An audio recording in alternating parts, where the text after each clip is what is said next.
ನಮಸ್ಕಾರ ಸ್ನೇಹಿತರೆ. ನಾವೀಗ ಧಾರವಾಡದವರು ಬೆಂಗಳೂರಾಗಿದ್ದ ಇಲ್ಲಿ ಕ್ರಿಕೆಟ್ನ್ಯಾಗ ಕರ್ನಾಟಕ ರಣಜಿ ಆಡ್ಯಾರ, ವಿಜಯ್ ಹಜಾರೆ ಆಡ್ಯಾರ, Syed Mushtaq Ali, RCB I P ಎಲ್ನಾಗ ಪ್ರತಿನಿಧಿಸ್ಯಾರ ಟೀಮ್ನ. ಈಗ ಕಾಮೆಂಟ್ರಿ ಮಾಡತ್ತಾರ ಕನ್ನಡದಾಗ. ಅವರು ನಮ್ಮ ಬೇರೆ ಯಾರು ಅಲ್ಲ, ನಮ್ಮ ಧಾರವಾಡದ ಪವನ್ ದೇಶಪಾಂಡೆ ಸರ್. ನಮಸ್ತೆ ಸರ್, ಕಾರ್ಯಕ್ರಮಕ್ಕೆ ಸ್ವಾಗತ. ನಮಸ್ಕಾರ ನಮಸ್ಕಾರ. ಖುಷಿ ಆಯ್ತು ನೀವು ಅಲ್ಲಿಂದ ಬಂದ್ರಿ ಅಂತ ಹೇಳಿ ಕೇಳಿ. Thank you sir. ಸರ್, ಈಗ ನಾವು ಧಾರವಾಡಿಂದ ಸ್ಟಾರ್ಟ್ ಮಾಡ್ಬೇಕು ಅಂತನ್ರಿ. ಹೆಂಗೆ ಸರ್ ಧಾರವಾಡಿಂದ ಇಲ್ಲಿಗೆ ಬರೋದು ಹೆಂಗಿತ್ತು ನಿಮ್ಗೆ? ಅಂದ್ರೆ ಧಾರವಾಡದಾಗ ನಿಮ್ಮ ಬಾಲ್ಯ ಅದೆಲ್ಲ ಇಲ್ಲ, ಕ್ರಿಕೆಟ್ ಅಂದ್ಮೇಲೆ ಹಿಂದ ಟೆನ್ನಿಸ್ ಬಾಲು ಅಲ್ಲೇ ಆಟ ಬಾಳ ಆಡ್ತಿದ್ರು. ಅಭ್ಯಾಸಕ್ಕಿಂತ ಕ್ರಿಕೆಟ್ ಕಡೆನೆ. ಅದು ಬರೀ ಕ್ರಿಕೆಟ್ ಬಿಟ್ರೆ ಬೇರೆ ಏನ್ ಇರ್ತಾನೆ ಇರ್ಲಿಲ್ಲ. 5 ಗಂಟೆ 4 ಕ್ರಿಕೆಟ್ ಆಡ್ಬೇಕಂತಂದ್ರ ಎದ್ದು ಫಸ್ಟ್ ಹೋಗ್ತಿದ್ವಿ ನಾವು. ಬಟ್ ಹಂಗ ಜರ್ನಿ ಶುರು ಆಗಿದ್ದಂಗ 10 ವರ್ಷನೇ ಇತ್ತು. 10-11 ವರ್ಷ ಇದ್ದಾಗ ಧಾರವಾಡದಾಗ ಏನ್ ವಸಂತ ಮುರುಡೇಶ್ವರ್ ಕ್ರಿಕೆಟ್ ಅಕಾಡೆಮಿ ಅಂತದ, ಅಲ್ಲೇ ಆಕ್ಚುಲಿ ನಮ್ ಫಾದರ್ ಫ್ರೆಂಡ್, ಮೊದ್ಲಿಂದಾನೆ ಫ್ರೆಂಡ್ ಇದ್ರು. ಆಮೇಲೆ ನಮ್ ಫಾದರ್ ಗೊತ್ತಿತ್ತು ಅಲ್ಲಿ ಕ್ರಿಕೆಟ್ ಅದ ಅಂತ. ನಾವ್ ಆಕ್ಚುಲಿ ನವನಗರದಾಗ ನಾ ಕ್ರಿಕೆಟ್ ಶುರು ಮಾಡ್ದಾಗ ನವನಗರ ಶಿಫ್ಟ್ ಆಗ್ಬಿಟ್ಟಿದ್ವಿ ನಾವು. ಹುಬ್ಳಿ ನವನಗರ ಅಂದ್ರೆ ಧಾರವಾಡ ಹುಬ್ಳಿ ಶಿಫ್ಟ್ ಆಗಿದ್ವಿ. ಅದ ಅಲ್ಲೇ ಫಸ್ಟ್ ಶುರು ಆಗಿದ್ದು 2000 ಒಳಗ ಶುರು ಮಾಡಿದ್ದ ಕ್ರಿಕೆಟ್ ಆಡಕ. ಅದಾದ್ಮೇಲೆ 1-2 ವರ್ಷ ಬರೀ ಪ್ರಾಕ್ಟೀಸ್, ಕ್ಲಬ್ ಕ್ರಿಕೆಟ್ ಅಂತ ಏನ್ ಸೀರಿಯಸ್ ಅಂತ ಏನ್ ಇದ್ದಿಲ್ಲ. ಬಟ್ ಆಡ್ಬೇಕನ್ನೋದು ಇಚ್ಛೆ ಆತ ತಲೆಯಾಗ, ಯಾವಾಗ ಕ್ರಿಕೆಟ್ ಆಡ್ಬೇಕು, ಕ್ರಿಕೆಟ್ನಾಗ ಏನಾರ ಮಾಡ್ಬೇಕು ಅಂತ ಹೇಳಿ. ಸೊ ಅಲ್ಲಿಂದ ಧಾರವಾಡದಿಂದ ನಮ್ಮ ಜರ್ನಿ ಶುರು ಆಗಿತ್ತು ಕ್ರಿಕೆಟಿಗೆ. ಯಾವ ವಯಸ್ಸೊಳಗ ನೀವು ಕ್ರಿಕೆಟ್ ಆಡಕ್ ಶುರು ಮಾಡಿದ್ರಿ, ಮತ್ತೆ ಯಾವಾಗ ಪ್ರೊಫೆಷನಲ್ ಆಗಿ ಕ್ರಿಕೆಟ್ ತಗೋಬೇಕಂತ ನಿಮ್ಗೆ ಅನಿಸ್ತು? ಇಲ್ಲ, ಕ್ರಿಕೆಟ್ ಅಂದ್ರೆ ಅದು ಒಂಥರ ಆಟೋಮೆಟಿಕ್ ಆಗಿ ಸೀರಿಯಸ್ನೆಸ್ ಬಂದ್ಬಿಡ್ತಿದ್ರ. ಹಿಂದೆ ಟೆನ್ನಿಸ್ ಬಾಲ್ ಆಡ್ತಾ ಇರ್ಬೇಕಾದ್ರು ಸೋಲ್ ಅನ್ನೋದ್ರ ಸೋಲಾಗಿ ಒಪ್ಕೊಳಕ್ಕೆ ಇರ್ತಿದ್ದಿಲ್ಲ. ಸೊ ಒಂದ್ಸರಿ ಲೆದರ್ ಬಾಲ್ ಆಡಕ್ ಶುರು ಮಾಡಿದ್ಮೇಲೆ ನಾವು ಟಿವಿಯಾಗ ನೋಡ್ತಿದ್ವಲ್ಲ, ಅಲ್ಲಿ ಆ ಟಿವಿ ಒಂಥರ ಅವಾಗ ಇನ್ಸ್ಪಿರೇಷನ್ ನಮ್ಗೆ ಏನೋ ಮಾಡ್ಬೇಕು ಕ್ರಿಕೆಟ್ನಾಗ ಅಂತ ಹೇಳಿ. ಶುರು ಮಾಡಿದಾಗ ಗೊತ್ತಿರ್ಲಿಲ್ಲ, ಅಂದ್ರೆ ಆ ಪ್ಯಾಟರ್ನ್ ಹೆಂಗಿರುತ್ತೆ ಅಂತ ಗೊತ್ತಿದ್ದಿಲ್ಲ ನಮ್ಗೆ. ಆಕ್ಚುಲಿ ಸ್ಟೇಟ್ ಆಡ್ಬೇಕು, ರಂಜಿ ಟ್ರಾಫಿ ಆಡ್ಬೇಕು, ಆ ಪ್ಯಾಟರ್ನ್ ಅನ್ನೋದು ಏನ್ ಗೊತ್ತಿಲ್ಲ. ಜಸ್ಟ್ ಆಡ್ಬೇಕಂತ ಹೋಗ್ತಿದ್ವಿ ಅಷ್ಟೇ. ಬಟ್ ಹೆಂಗಂದ್ರೆ ಯಾವತ್ತು ಬೇಸರ ಅನ್ನಿಸ್ತಿದ್ದಿಲ್ಲ. ಕ್ರಿಕೆಟ್ ಅಂತಂದ್ರೆ ಎವ್ರಿ ಟೈಮ್ ರೆಡಿ ಇರ್ತಿದ್ವಿ ನಾವ್. ನಾನು ಅಕಾಡೆಮಿ ಪ್ರಾಕ್ಟೀಸ್ ಅಂತ ಹೋಗ್ತಿದ್ದೆ. ಅಂಡರ್-13 ಫಸ್ಟ್ ಒಂದು ಸ್ಟೇಟ್ ರಿಪ್ರೆಸೆಂಟ್ ಮಾಡ್ತೀನಿ ಕರ್ನಾಟಕ. ಅವಾಗ ಫಸ್ಟ್ ಟೈಮ್ ಬೆಂಗಳೂರಿಗೆ ಬರ್ತೇನೆ. ಅಂದ್ರೆ ಝೋನಲ್ಸ್ ಆಡಕ್ ಬೆಂಗಳೂರಿಗೆ ಬಂದಾಗ, ಬೆಂಗಳೂರು ಕ್ರಿಕೆಟ್ ಏನಂತ ಅಂತ ಬೆಂಗಳೂರಿಗೆ ಬಂದಾಗ ಗೊತ್ತಾಗಿದ್ದು. ಅಲ್ಲಿ ತನ, ಯಾಕಂದ್ರೆ ಅಲ್ಲಿ ನಾವು ಮ್ಯಾಟಿಂಗ್ ಗ್ರೌಂಡ್, ಕೆಂಪ್ ಮಣ್ಣು ಅದೇ ಮಾಡ್ತಿದ್ವಿ. ಇಲ್ಲಿ ಬಂದ್ಮೇಲೆ ನಮ್ಗೆ ಹಸಿರು ಟರ್ಫ್ ವಿಕೆಟ್ ಅಂತ ಗೊತ್ತಾಗಿತ್ತು. ಬಟ್ ಒಂದ್ಸರಿ ಅಂಡರ್-13 ಸ್ಟೇಟ್ ಅದೇನು ಲೋಗೋ ಹಾಕೋತೀವಲ್ರಿ, KSA ಲೋಗೋ, ಅಲ್ಲಿ ಆ ಫೀಲಿಂಗ್ ಬಂದ್ಮೇಲೆ ಗೊತ್ತಾಗಿದ್ದು ಕ್ರಿಕೆಟ್ನಾಗ ಏನಾರ ಮಾಡ್ಬೇಕಂತ ಹೇಳಿ. ನೀವು ಕ್ರಿಕೆಟ್ ಆಡ್ತಂತಂದಾಗ ಅಂದ್ರೆ ನಾರ್ಮಲ್ ಆಗಿ ಕ್ರಿಕೆಟ್ ಆಗಿ ಬಿಡ್ಬೋದು, ನಾ ಕ್ರಿಕೆಟ್ನಾಗ ಜೀವನ ಮಾಡ್ಕೊಂತ ಅಂದಾಗ ಅಂದ್ರೆ ಪೇರೆಂಟ್ಸ್ ಯಾವ ತರ ಸಪೋರ್ಟ್ ಕೊಟ್ರಂತ? ಇಲ್ಲ, ಕ್ರಿಕೆಟ್ ನೀವ್ ಯಾವ್ದೇ ಫೀಲ್ಡ್ ತಗೋರಿ ನೀವು. ಒಂದ್ ಫೀಲ್ಡ್ ಅಂತಲ್ಲ, ಕ್ರಿಕೆಟ್ ಅಂತಲ್ಲ, ಯಾವ್ದೇ ಒಂದು ಫೀಲ್ಡ್ ಎಜುಕೇಶನ್ ಬಿಟ್ಟು ಬೇರೆ ಇದೆ ಯಾವ್ದು? ಎಜುಕೇಶನ್ ಬಿಟ್ಟು. ಯಾಕಂದ್ರ ನೀವು ಆ ಕಡೆ ನಮ್ ಧಾರವಾಡ, ಹುಬ್ಳಿ, ಬಿಜಾಪುರ ಎಲ್ಲೇ ತೋರಿ, ನೀವು ಎಲ್ಲೇ ಕ್ರಿಕೆಟ್ ಹಾಕ್ತೀನಿ ಅಂದ್ರ ಒಂಥರ ಆನಿನ್ ಸಾಕ್ದಂಗ್ರಿ ಅದು. ಯಾಕಂದ್ರೆ ಅಷ್ಟು ಕಾಸ್ಟ್ಲಿ ಗೇಮ್. ಆಮೇಲೆ ಮುಂದೆ ಅದ್ರ ಗ್ಯಾರಂಟಿ ಅನ್ನೋದಿಲ್ಲ. ನೀವ್ ಎಷ್ಟೇ ಕಷ್ಟಪಟ್ರು ಅದ್ರಾಗ ಸಕ್ಸಸ್ ಸಿಗುತ್ತೆ ಅನ್ನೋದು ಗ್ಯಾರಂಟಿ ಇರಂಗಿಲ್ಲ. ಸೊ ನಂದು ಹಂಗೆ ಇತ್ತು. ಬಟ್ ನಮ್ ತಂದೆಯವರು ಕ್ರಿಕೆಟ್ ಆಡ್ಲಿ, ನಮ್ ತಾಯಿಯವರು ಒಂದ್ ಸ್ವಲ್ಪ ಅಭ್ಯಾಸ ಮಾಡ್ಲಿ ಅಂತ ಹಿಂಗ ಫಸ್ಟ್ ಇದು ಇದ್ದೇ ಇತ್ತು ಅದು. ಬಟ್ ಅದಾದ್ಮೇಲೆ ಯಾವಾಗ ನಾನು ಅಂಡರ್-13 ಅದೇ, ಅಂಡರ್-15 ಸ್ಟೇಟ್ ಆಡಕ್ ಶುರು ಮಾಡಿದೆ. ಆಮೇಲೆ ನಮ್ಮ ಕೋಚೇ ಹೇಳಿದ್ರಿಲ್ಲ, ಇವ್ನಿಗೆ ಸಕ್ಸಸ್ ಚಲೋ ಐತಿ ಇದ್ರಾಗ, ಅಂದ್ರೆ ಫ್ಯೂಚರ್ ಚಲೋ ಇದೆ, ಅಷ್ಟು ಕಾಂಪೀಟ್ ಮಾಡ್ತಾನೆ ಟಾಪ್ ಲೆವೆಲ್ನಾಗ ಅಂದಾಗ, ಅದು ಅಲ್ಲಿಂದ ಅವ್ರ ಥಿಂಕಿಂಗ್ ಡಿಫ್ರೆಂಟ್ ಆಯ್ತು. ಯಾಕಂದ್ರೆ ನಾನು ಇದು ಮಾಡ್ಬಿಟ್ಟಿದ್ದೆ ಕ್ರಿಕೆಟ್ನಾಗ ಏನಾರ ಮಾಡ್ಬೇಕಂತ ಹೇಳಿ. ನನಗೆ ಫ್ಯೂಚರ್ ಬಗ್ಗೆ ಗೊತ್ತಿರ್ಲಿಲ್ಲ, ಫ್ಯೂಚರ್ನಾಗ ಏನಾಗುತ್ತೆ ಅದ್ರ ಬಗ್ಗೆ ಯೋಚನೆ ಇರ್ಲಿಲ್ಲ. ಆ ಟೈಮ್ನಾಗ ನಂಗೆ ಕ್ರಿಕೆಟ್ ಸೇರ್ತಿತ್ತು, ಕ್ರಿಕೆಟ್ ಆಡ್ಬೇಕು ಅನ್ನೋದು ತಲೆಯಾಗ ಇರ್ತಿತ್ತು. ಸೊ ಅದನ್ನ ಅವರು ಹಂಗೆ ಸಪೋರ್ಟ್ ಮಾಡಿದ್ರು. ಇನ್ಫ್ಯಾಕ್ಟ್ ಸಪೋರ್ಟ್ ಬಹಳ ಇತ್ತು ಅವ್ರ ಕಡೆಯಿಂದ. ಮೊಪಿಸೆಲಿಂದ ನೀವು ಕರ್ನಾಟಕ ಟೀಮ್ಗೆ ಆಡಿದ್ರ, ಅಂದ್ರೆ ನಿಮ್ದು ಹೌ ವಾಸ್ ಯುವರ್ ಮೊಪಿಸೆಲ್ ಜರ್ನಿ? ಅದು ಮಾತ್ರ ಬಹಳ ಇಂಟ್ರೆಸ್ಟಿಂಗ್ ಇತ್ತು. ಯಾಕಂದ್ರೆ ಬೆಂಗಳೂರು ಶಿಫ್ಟ್ ಆದ್ವಿ. ಬಟ್ ಅದೇನ್ ಅಂಡರ್-17 ತನ ನಾವು ಧಾರವಾಡ ಝೋನ್ ಅಂತ ಏನ್ ಆಡ್ಕೋದ್ ಬಂದೆ. ಆ ಒಂದು 6 ವರ್ಷ ಆಡಿದೆ ಧಾರವಾಡ ಝೋನ್ಗೆ. ಅದು ಡಿಫ್ರೆಂಟ್ ಮೆಮರೀಸ್. ಅಂದ್ರೆ ನಮ್ಮವ್ರು ತಮ್ಮವ್ರು ಅಂತ ಇರ್ತಾ ಇದ್ರು ಧಾರವಾಡ ಝೋನ್ ಜೊತೆಗೆ ಆಡ್ತಿದ್ವಿ ಅಲ್ಲಿ. ಧಾರವಾಡದಿಂದ ಫಸ್ಟ್ ಬೆಂಗಳೂರಿಗೆ ಬಂದಾಗ ಅಂಡರ್-13 ಫಸ್ಟ್ ಟೈಮ್ ಝೋನಲ್ಸ್ ಆಡಕ್ ಬಂದಾಗ ಸ್ಟೇಡಿಯಂ ಬರೀ ಟಿವಿಯಾಗ ನೋಡಿದ್ದ ಅಷ್ಟೇ. ಸಣ್ಣ ವಯಸ್ಸು 13-12 ವಯಸ್ಸು ಅಷ್ಟೇ. ನೋಡಿದ ತಕ್ಷಣ ಅಲ್ಲೇ ಡಾರ್ಮೆಟ್ರಿ ಒಳಗೆ ಸ್ಟೇ ಮಾಡಕ್ ಕೊಟ್ಟಿದ್ದು, ಒಂದು ದೊಡ್ಡ ಡಾರ್ಮೆಟ್ರಿ, ಅಲ್ಲೇ ಸ್ಟೇ ಮಾಡೋದು. ಸೊ ಒಂಥರ ಮೆಮರೀಸ್ ಇನ್ನೂ ನೆನಪದ. ಈಗ ನಮ್ಮ ಇಂಡಿಯನ್ ಟೀಮಿಗೆ ರಘು ಅಂತ ಹೇಳಿ ಸೈಡಮ್ ಆಗ್ತಾರಲ್ಲ, ಅವ್ರು ನಮ್ಗೆ ಅವಾಗ ಅಸಿಸ್ಟೆಂಟ್ ಕೋಚ್ ಆಗಿ ಬಂದಿದ್ರು ಅವಾಗ ಫಸ್ಟ್. ನಂಗ 12 ವರ್ಷ ಇದ್ದಾಗ 2001-2002 ಒಳಗೆ. ಸೊ ಒಬ್ರೊಬ್ರು ಹೆಸರು ಹೇಳ್ಬೋದು ನಂಗೆ, ಅಷ್ಟು ಮೆಮರೀಸ್ ಅದಾವ ಅಂಡರ್-13 ಸ್ಟೇಟ್ ಆಡ್ದಾಗ. ಆಮೇಲೆ ಅಂಡರ್-15 ನಾವು ಭದ್ರಾವತಿಗೆ ಹೋದ್ವಿ ಆಡಕ್. ಬೆಂಗಳೂರಾಗ ಏನೋ ಬೇರೆ ಮ್ಯಾಚ್ ಇದ್ದು ಭದ್ರಾವತಿ ಒಳಗೆ ಹಾಕ್ತಾರೆ ಝೋನ್ ಮ್ಯಾಚಸ್. ಅವಾಗ ನಿತಿನ್ ಬಿಲ್ಲೆ ನನ್ನ ಮಗದಿ ಕಾಸ ದೋಸ್ತ, ನಾನು ಫಸ್ಟ್ ಟೈಮ್ ಝೋನಲ್ಸ್ ಆಡ್ತೀವಿ. ಸೊ ಅಲ್ಲಿ ಡಿಫ್ರೆಂಟ್ ಮೆಮರೀಸ್. ಕ್ರಿಕೆಟ್ ಗಿಂತ ಹೊರಗ ಬಾಳ್ ಮೆಮರೀಸ್ ಮಾಡಿದ್ವಿ ನಾವು. ಅಂದ್ರೆ ಬಾಳ್ ಹುಡುಗಾಡ್ತಾನ ಬಾಳ್. ನಮ್ ಎಲ್ಲಿ ಹೋದ್ರು ಒಟ್ಟಿಗೆ ಹೋಗ್ಬೇಕಂತ ನಮ್ ಸರ್ ಹೇಳಿದ್ರು. ಒಂದ್ ಊಟ ಅಲ್ಲ, ಒಂದ್ ನೀರ್ ಕುಡಿದ್ರು ಟೀಮ್ ಆಗಿ ಕುಡಿಬೇಕು ನಾವು. ಹಿಂಗಿತ್ತು ನಮ್. ಬಟ್ ಅವಾಗ ಒಂಥರ ಹುಡುಗಾಟ ಅಂದ್ಕೂಳೆ ಕಣ್ ತಪ್ಪಿಸಿ ಹೋಗಿ ಕ್ರೀಮ್ ಬಂದ್ ತಿನ್ನೆ, ಕಣ್ ತಪ್ಪಿಸಿ ಹೋಗಿ ಖಾರ ಬಂದ್ ತಿನ್ನೆ, ಇವೆಲ್ಲ ಮಾಡ್ದಾಗ ಸಿಗಾಕೊಂಡಿದ್ವಿ ಆಕ್ಚುಲಿ. ನಾನು ನಿತಿನ್ ಸಿಗಾಕೊಂಡು ಅಂದ್ರೆ ಹೇಳ್ಬೋದು ಆ ಮೆಮರೀಸ್. ಆಮೇಲೆ ಯಾವಾಗ ಸೀರಿಯಸ್ ಕ್ರಿಕೆಟ್ ಆಡಕ್ ಶುರು ಮಾಡಿದ್ವಿ, ಈ ಹುಡುಗಾಡ್ತನ ಕಮ್ಮಿ ಆಗ್ತಾ ಹೋಯ್ತು. ಅದಕ್ಕೆ ಹೇಳಿದ್ದ ಅದು ಏನೊಂದು ಮೊದ್ಲಿಂದ 5-6 ವರ್ಷ ಇತ್ತಲ್ಲ, ಬಹಳ ಒಂಥರ ಸ್ವೀಟ್ ಮೆಮರೀಸ್. 2016 ನೀವು ಕರ್ನಾಟಕ ರಣಜಿ ಟೀಮಿಗೆ ಪದಾರ್ಪಣೆ ಮಾಡ್ತೀರಿ ಮಹಾರಾಷ್ಟ್ರದ ವಿರುದ್ಧ. ಆ ಕ್ಷಣವನ್ನು ನೆನಪಿಸ್ಕೊಳ್ಬೇಕಾದ್ರೆ ಇಲ್ಲ, ಒಂಥರ ಬಹಳ ಟಫ್ ಜರ್ನಿ ಇತ್ರಿ. ನಂಗೆ ನಿಮ್ ನಿತಿನ್ ಕೇಳಿದ್ರು ಇನ್ನು, ಯಾಕಂದ್ರ 2012-13 ಅವಾಗ ಕನ್ಸಿಸ್ಟೆಂಟ್ ಆಗಿ ನಾ ರಂಜಿ ಟ್ರಾಫಿ ಒಳಗೆ ರನ್ಸ್ ಮಾಡ್ಲಿಕ್ಕತ್ತಿತ್ತು ಅಂದ್ರೂ ಎಲ್ಲೂ ಚಾನ್ಸ್ ಸಿಗ್ತಾ ಇರ್ಲಿಲ್ಲ. ಅಂದ್ರೆ ಕಾಂಪಿಟೇಷನ್ ಹಂಗಿತ್ತು. ನೀವು ಟೀಮ್ ನೋಡಿದ್ರೆ ಎಲ್ಲ ಇಂಡಿಯಾ ಕ್ಯಾಲಿಬರ್ ಆಡುವಂತ ಪ್ಲೇಯರ್ಸ್ ಇದ್ರು ನಾವು ಡೆಬ್ಯೂ ಮಾಡಿದಾಗ. ಸೊ ಹೆಂಗಿತ್ತಂದ್ರ ಎವ್ರಿ ಟೈಮ್ ರನ್ಸ್ ಮಾಡಿ ಆ ಟೈಮ್ ಕರ್ನಾಟಕ ಪೀಕ್ನಾಗಿತ್ತು. ಹೌದು, ಎಲ್ಲ ಇದನ್ನು ಗೆದ್ದಿದ್ರಿ, ವಿಜಯ ಹಜಾರೆ, ರಣಜಿ. ಅದ್ ನೋಡ್ಕೊತಾನೆ ಇರ್ತದೆ ಟೀಮಿಗೆ. ಯಾವತ್ತೋ ಒಂದ್ ದಿವಸ ನಾನು ಈ ಟೀಮ್ ಜೊತೆ ಟ್ರಾಫಿ ಎತ್ತಿಡ್ಬೇಕು ಅನ್ನೋದು ಬಹಳ ತಲೆಯಾಗಿ ಇರ್ತೈತೆ. ಸೊ 2012, 13, 14 ಹಂಗೆ ಜರ್ನಿ ಒಂಥರ ಸಿಲೆಕ್ಷನ್ ಮ್ಯಾಚಸ್ ನಾಗ ಎವ್ರಿ ಟೈಮ್ ರನ್ಸ್ ಮಾಡ್ಕೋತಾನೆ ಇರ್ತಿದ್ದೆ. ಜೂನಿಯರ್ ಕ್ರಿಕೆಟ್ ಒಳಗೂ ಕನ್ಸಿಸ್ಟೆಂಟ್ ರನ್ಸ್ ಮಾಡಿದೆ. ಬಟ್ ಎಲ್ಲೋ ಒಂದ್ ಕಡೆ ನಂಗೆ ರಂಜಿ ಟ್ರಾಫಿ ಇನ್ನೂ 15 ಬರಕ ಬಹಳ ಕಷ್ಟ ಆಗ್ತಿತ್ತು. ಸೊ ಹಂಗಿದ್ದಾಗ ಅದು ಒಂಥರ ಮಿರಾಕಲ್ ಅಂತಾನೆ ಹೇಳ್ಬೋದು. ಯಾಕಂದ್ರೆ ಎಷ್ಟು ಜನಕ್ಕೆ ಆಡಕ್ ಸಿಗುತ್ತೆ ಕರ್ನಾಟಕ ರಂಜಿ. ಇಷ್ಟು ಜನ ಇದ್ರೆ ಪಾಪ್ಯುಲೇಷನ್ ಹಿಂಗಿದೆ, ಎಷ್ಟು ಜನ ಕ್ರಿಕೆಟ್ ಆಡ್ತಾರೆ. ಎಲ್ಲೋ ಒಂದ್ ಕಡೆ ನಮ್ದು 2017 ಡಿಸೆಂಬರ್ 7ನೇ ತಾರೀಕು ನನ್ ಕ್ಯಾಪ್ ಸಿಗುತ್ತೆ. ಸೊ ಇನ್ನೂ ಕ್ಷಣ ಮರೆಯಕ್ ಸಾಧ್ಯನೇ ಇಲ್ಲ. ಯಾರು ಕ್ಯಾಪ್ ಕೊಟ್ರಿ? ಸುಧಾಕರ್ ರಾವ್ ಅಂತ ಎಕ್ಸ್ ಇಂಡಿಯಾ ಕ್ರಿಕೆಟರ್. ನಾನ್ ರಂಜಿ ಟ್ರಾಫಿ ಆಡಿದಾಗ ಅವರು ಚೇರ್ಮನ್ ಆಫ್ ಸೆಲೆಕ್ಷನ್ ಕಮಿಟಿ ಇದ್ರು. ಸೊ ಅವರು ನನ್ನ ಮೊಹಾಲಿಯಲ್ಲಿ ಮಹಾರಾಷ್ಟ್ರ ಅಗೇನ್ಸ್ಟ್ ಡೆಬ್ಯೂ ಮಾಡ್ತೀನಿ. ಆಕ್ಚುಲಿ ಅದು ಡೆಬ್ಯೂ ಮಾಡಿದ್ದು ಒಂಥರ ಮಿಸ್ಟ್ರಿನೇ ಆಗಿತ್ತು. ಯಾಕಂದ್ರೆ ಫಸ್ಟ್ 7 ಮ್ಯಾಚ್ ನಾನು ರಂಜಿ ಟ್ರಾಫಿ ಟೀಮ್ ನಾಗಿದ್ದೆ, 1 ಮ್ಯಾಚ್ ಆಡಕ್ ಸಿಕ್ಕಿರ್ಲಿಲ್ಲ. ಅಲ್ಲಿ in fact 6 match, 8 match league match ಇರುತ್ತೆ. 7ನೇ ಮ್ಯಾಚ್ಗೆ 15ರಲ್ಲೇ ಇಲ್ಲ, 6 ಮ್ಯಾಚ್ ಆಡೂ ಇಲ್ಲ. 7ನೇ ಮ್ಯಾಚ್ 15ರಿಂದ ಹೊರಗಡೆ ಹಾಕ್ತಾರೆ ನನ್ನ ಟೀಮಿಂದ. ನಾನು ವಾಪಸ್ ಊರಿಗೆ ಹೋಗ್ಬಿಡ್ತೀನಿ. ನನ್ಗೆ ಹೆಂಗೋ ಆಡ್ಸಕತ್ತಿಲ್ಲ, ಇಲ್ಲಿದ್ದು ಏನ್ ಮಾಡೋದು ಅಂತ ಊರಿಗೆ ಹೋಗಿ ಬೇಜಾರಾಗಿತ್ತು. ಸುಮ್ನೆ ಇದ್ಬಿಟ್ಟಿದ್ದೆ, ನಾನು ಪ್ರಾಕ್ಟೀಸು ಮಾಡಿಲ್ಲ, ಏನ್ ಮಾಡಿಲ್ಲ. ಸರಿ ಅಂದ್ಬಿಟ್ಟು ಆಮೇಲೆ ನೆಕ್ಸ್ಟ್ ಲಾಸ್ಟ್ ಮ್ಯಾಚಿಗೆ ಮತ್ತೆ ಟೀಮ್ ನಾಗ ಇನ್ಕ್ಲೂಡ್ ಮಾಡಿದ್ರು. ಮೊಹಾಲಿ ಲಾಸ್ಟ್ ಲೀಗ್ ಮ್ಯಾಚ್ ಇತ್ತು ಅದು. ಸರ್ ನಮ್ ಸರ್ ಫೋನ್ ಮಾಡ್ತಾರೆ, ನಮ್ ಸೆಕ್ರೆಟರಿ ಫೋನ್ ಮಾಡಿಲ್ಲ, ನಾಳೆ ಬೆಳಿಗ್ಗೆ ನೀ ಹೊರಡ್ಬೇಕು ಮೊಹಾಲಿಗೆ, ಟೀಮ್ ನಾಗ ಇದ್ದಿ ಅಂತ. ನಾನು ಇನ್ನೂ ಊರಾಗಿದ್ದೆ. ನಂಗೆ 100 ಜ್ವರ ಇದ್ವಿ ಆಕ್ಚುಲಿ ಅವತ್ತು. ಏನ್ ಗೊತ್ತಿಲ್ಲ, ಜ್ವರ ಬಂದಿದ್ದು. ಡಾಕ್ಟರ್ ಹತ್ರ ಹೋಗಿ 2 ಇಂಜೆಕ್ಷನ್ ತಗೊಂಡೆ, ಹತ್ತಿ ಸೀದಾ ಶತಾಬ್ದಿ ಟ್ರೈನ್ ಹತ್ತಿದೆ. ರಾತ್ರಿ ಬಂದೆ. ಮರ್ನ ದಿವಸ ಅಂದ್ರೆ ಸರ್ ಮನಿ ನಮ್ಮ ಮನಿ ಬಾಳ ಹತ್ರ ಇತ್ರಿ. ಈಗ ಟ್ರೈನ್ ಇಳಿದ್ಕೊಂಡು ಸೀದಾ ಅವ್ರ ಮನೆಗೆ ಹೋಗಿ ಟಿಕೆಟ್ ಇಸ್ಕೊಂಡೆ. ನಾಳೆ ಬೆಳಿಗ್ಗೆ ಹೋಗ್ಬೇಕಾಗಿರೋದು. ಹೋದೆ ಮೊಹಾಲಿಗೆ. ಇವತ್ ಬೆಳಿಗ್ಗೆ ಹೋದೆ. ನಾಳೆ ಪ್ರಾಕ್ಟೀಸ್ ಇತ್ತು, ನಾಡ್ದ ಮ್ಯಾಚ್ ಅಷ್ಟೇ. ನಾನು ಅಲ್ಲಿ ಟೀಮ್ ಇಂದ ಏನ್ ಹೊರಗೆ ಹಾಕಿ ಈ ಕಡೆ ಏನೋ ಒಂದ್ 12-13 ದಿವಸ ಇತ್ತು. ಒಟ್ಟ ಬ್ಯಾಟ್ ಮುಟ್ಟಿಲ್ಲ, ಏನ್ ಫಿಟ್ನೆಸ್ ಇಲ್ಲ, ಏನು ಮಾಡಿದ್ದಿಲ್ಲ. ಕ್ರಿಕೆಟ್ ಕಡೆ ಕಿಟ್ ಬ್ಯಾಗ ಹುಚ್ಚಿದ್ದಿಲ್ಲ. ಆರಾಮ್ ಬೇರೆ ತಪ್ಪಿತ್ತು. ಅಲ್ಲಿ ಹೋದೆ. ನಾಳೆ ಪ್ರಾಕ್ಟೀಸ್ ಮಾಡಿದ್ವಿ, 1 ದಿವಸ ಪ್ರಾಕ್ಟೀಸ್ ಇತ್ತು. ನಮ್ ಸರ್ ಹೇಳಿದ್ರು ನಾಳೆ ರೆಡಿ ಇರುತ್ತೆ. ಓಕೆ ಸರ್ ಅಂತ. ಅಂದ್ರೆ ಈಗ ರಂಜಿ ಟ್ರಾಫಿ ಆಡ್ಬೇಕಾದ್ರೆ ನಾಳೆ ಆಡಾಕತ್ತೀನಿ ನಮ್ಗೆ ಗ್ಯಾರಂಟಿ ಇರೋದು. ನಮ್ಗೆ ಯಾವ್ದೇ ಪ್ಲೇಯರ್ಗೆ ಆದ್ರೂ ನೀ ಆಡ್ತಿಪ್ಪ ಅಂತ ಪ್ರಿಪರೇಷನ್ ಇರುತ್ತೆ. ನನ್ಗೊಂಥರ ಹೆಂಗಂದ್ರೆ ಏನ್ ಇಷ್ಟ ಮಾಡಿದ್ರು ಇನ್ನೂ ಕಾಯ್ಬೇಕಲ್ಲ ಅನ್ನೋ ತಲೆ ಮಾಡಿ ಬಾಡ್ಸಿದ್ರೆ ಆಡ್ತೀನಿ, ಇಲ್ಲಂದ್ರೆ ಇಲ್ಲ ಅಂತ ಈ ಮೈಂಡ್ ಸೆಟ್ ಒಳಗೆ ಇದ್ದೇನೆ ಆಕ್ಚುಲಿ ಡೆಬ್ಯೂ ಮಾಡಿದಾಗ. ನೆಕ್ಸ್ಟ್ ಡೇ ಬೆಳಿಗ್ಗೆ ಬಂದು ಸೀದಾ ಕ್ಯಾಪ್ ಕೊಟ್ರು ಮೊಹಾಲಿಯಲ್ಲಿ. ಸೊ ಅದ್ರಾಗ ಮತ್ತೆ ನೀವು ಪದಾರ್ಪಣೆ ಪಂದ್ಯಗಳು 70 ರನ್ ಹೊಡಿತೀರಿ. ಹೌದು, ಅದು ಮೆಮೊರೇಬಲ್. 50 ಅದೇ ಹೇಳ್ತೀನಲ್ಲ, ಅಂದ್ರೆ ಎಲ್ಲಾ ಟೈಮ್ ಕೂಡ್ಕೊಂಡ್ ಬರ್ಬೇಕು.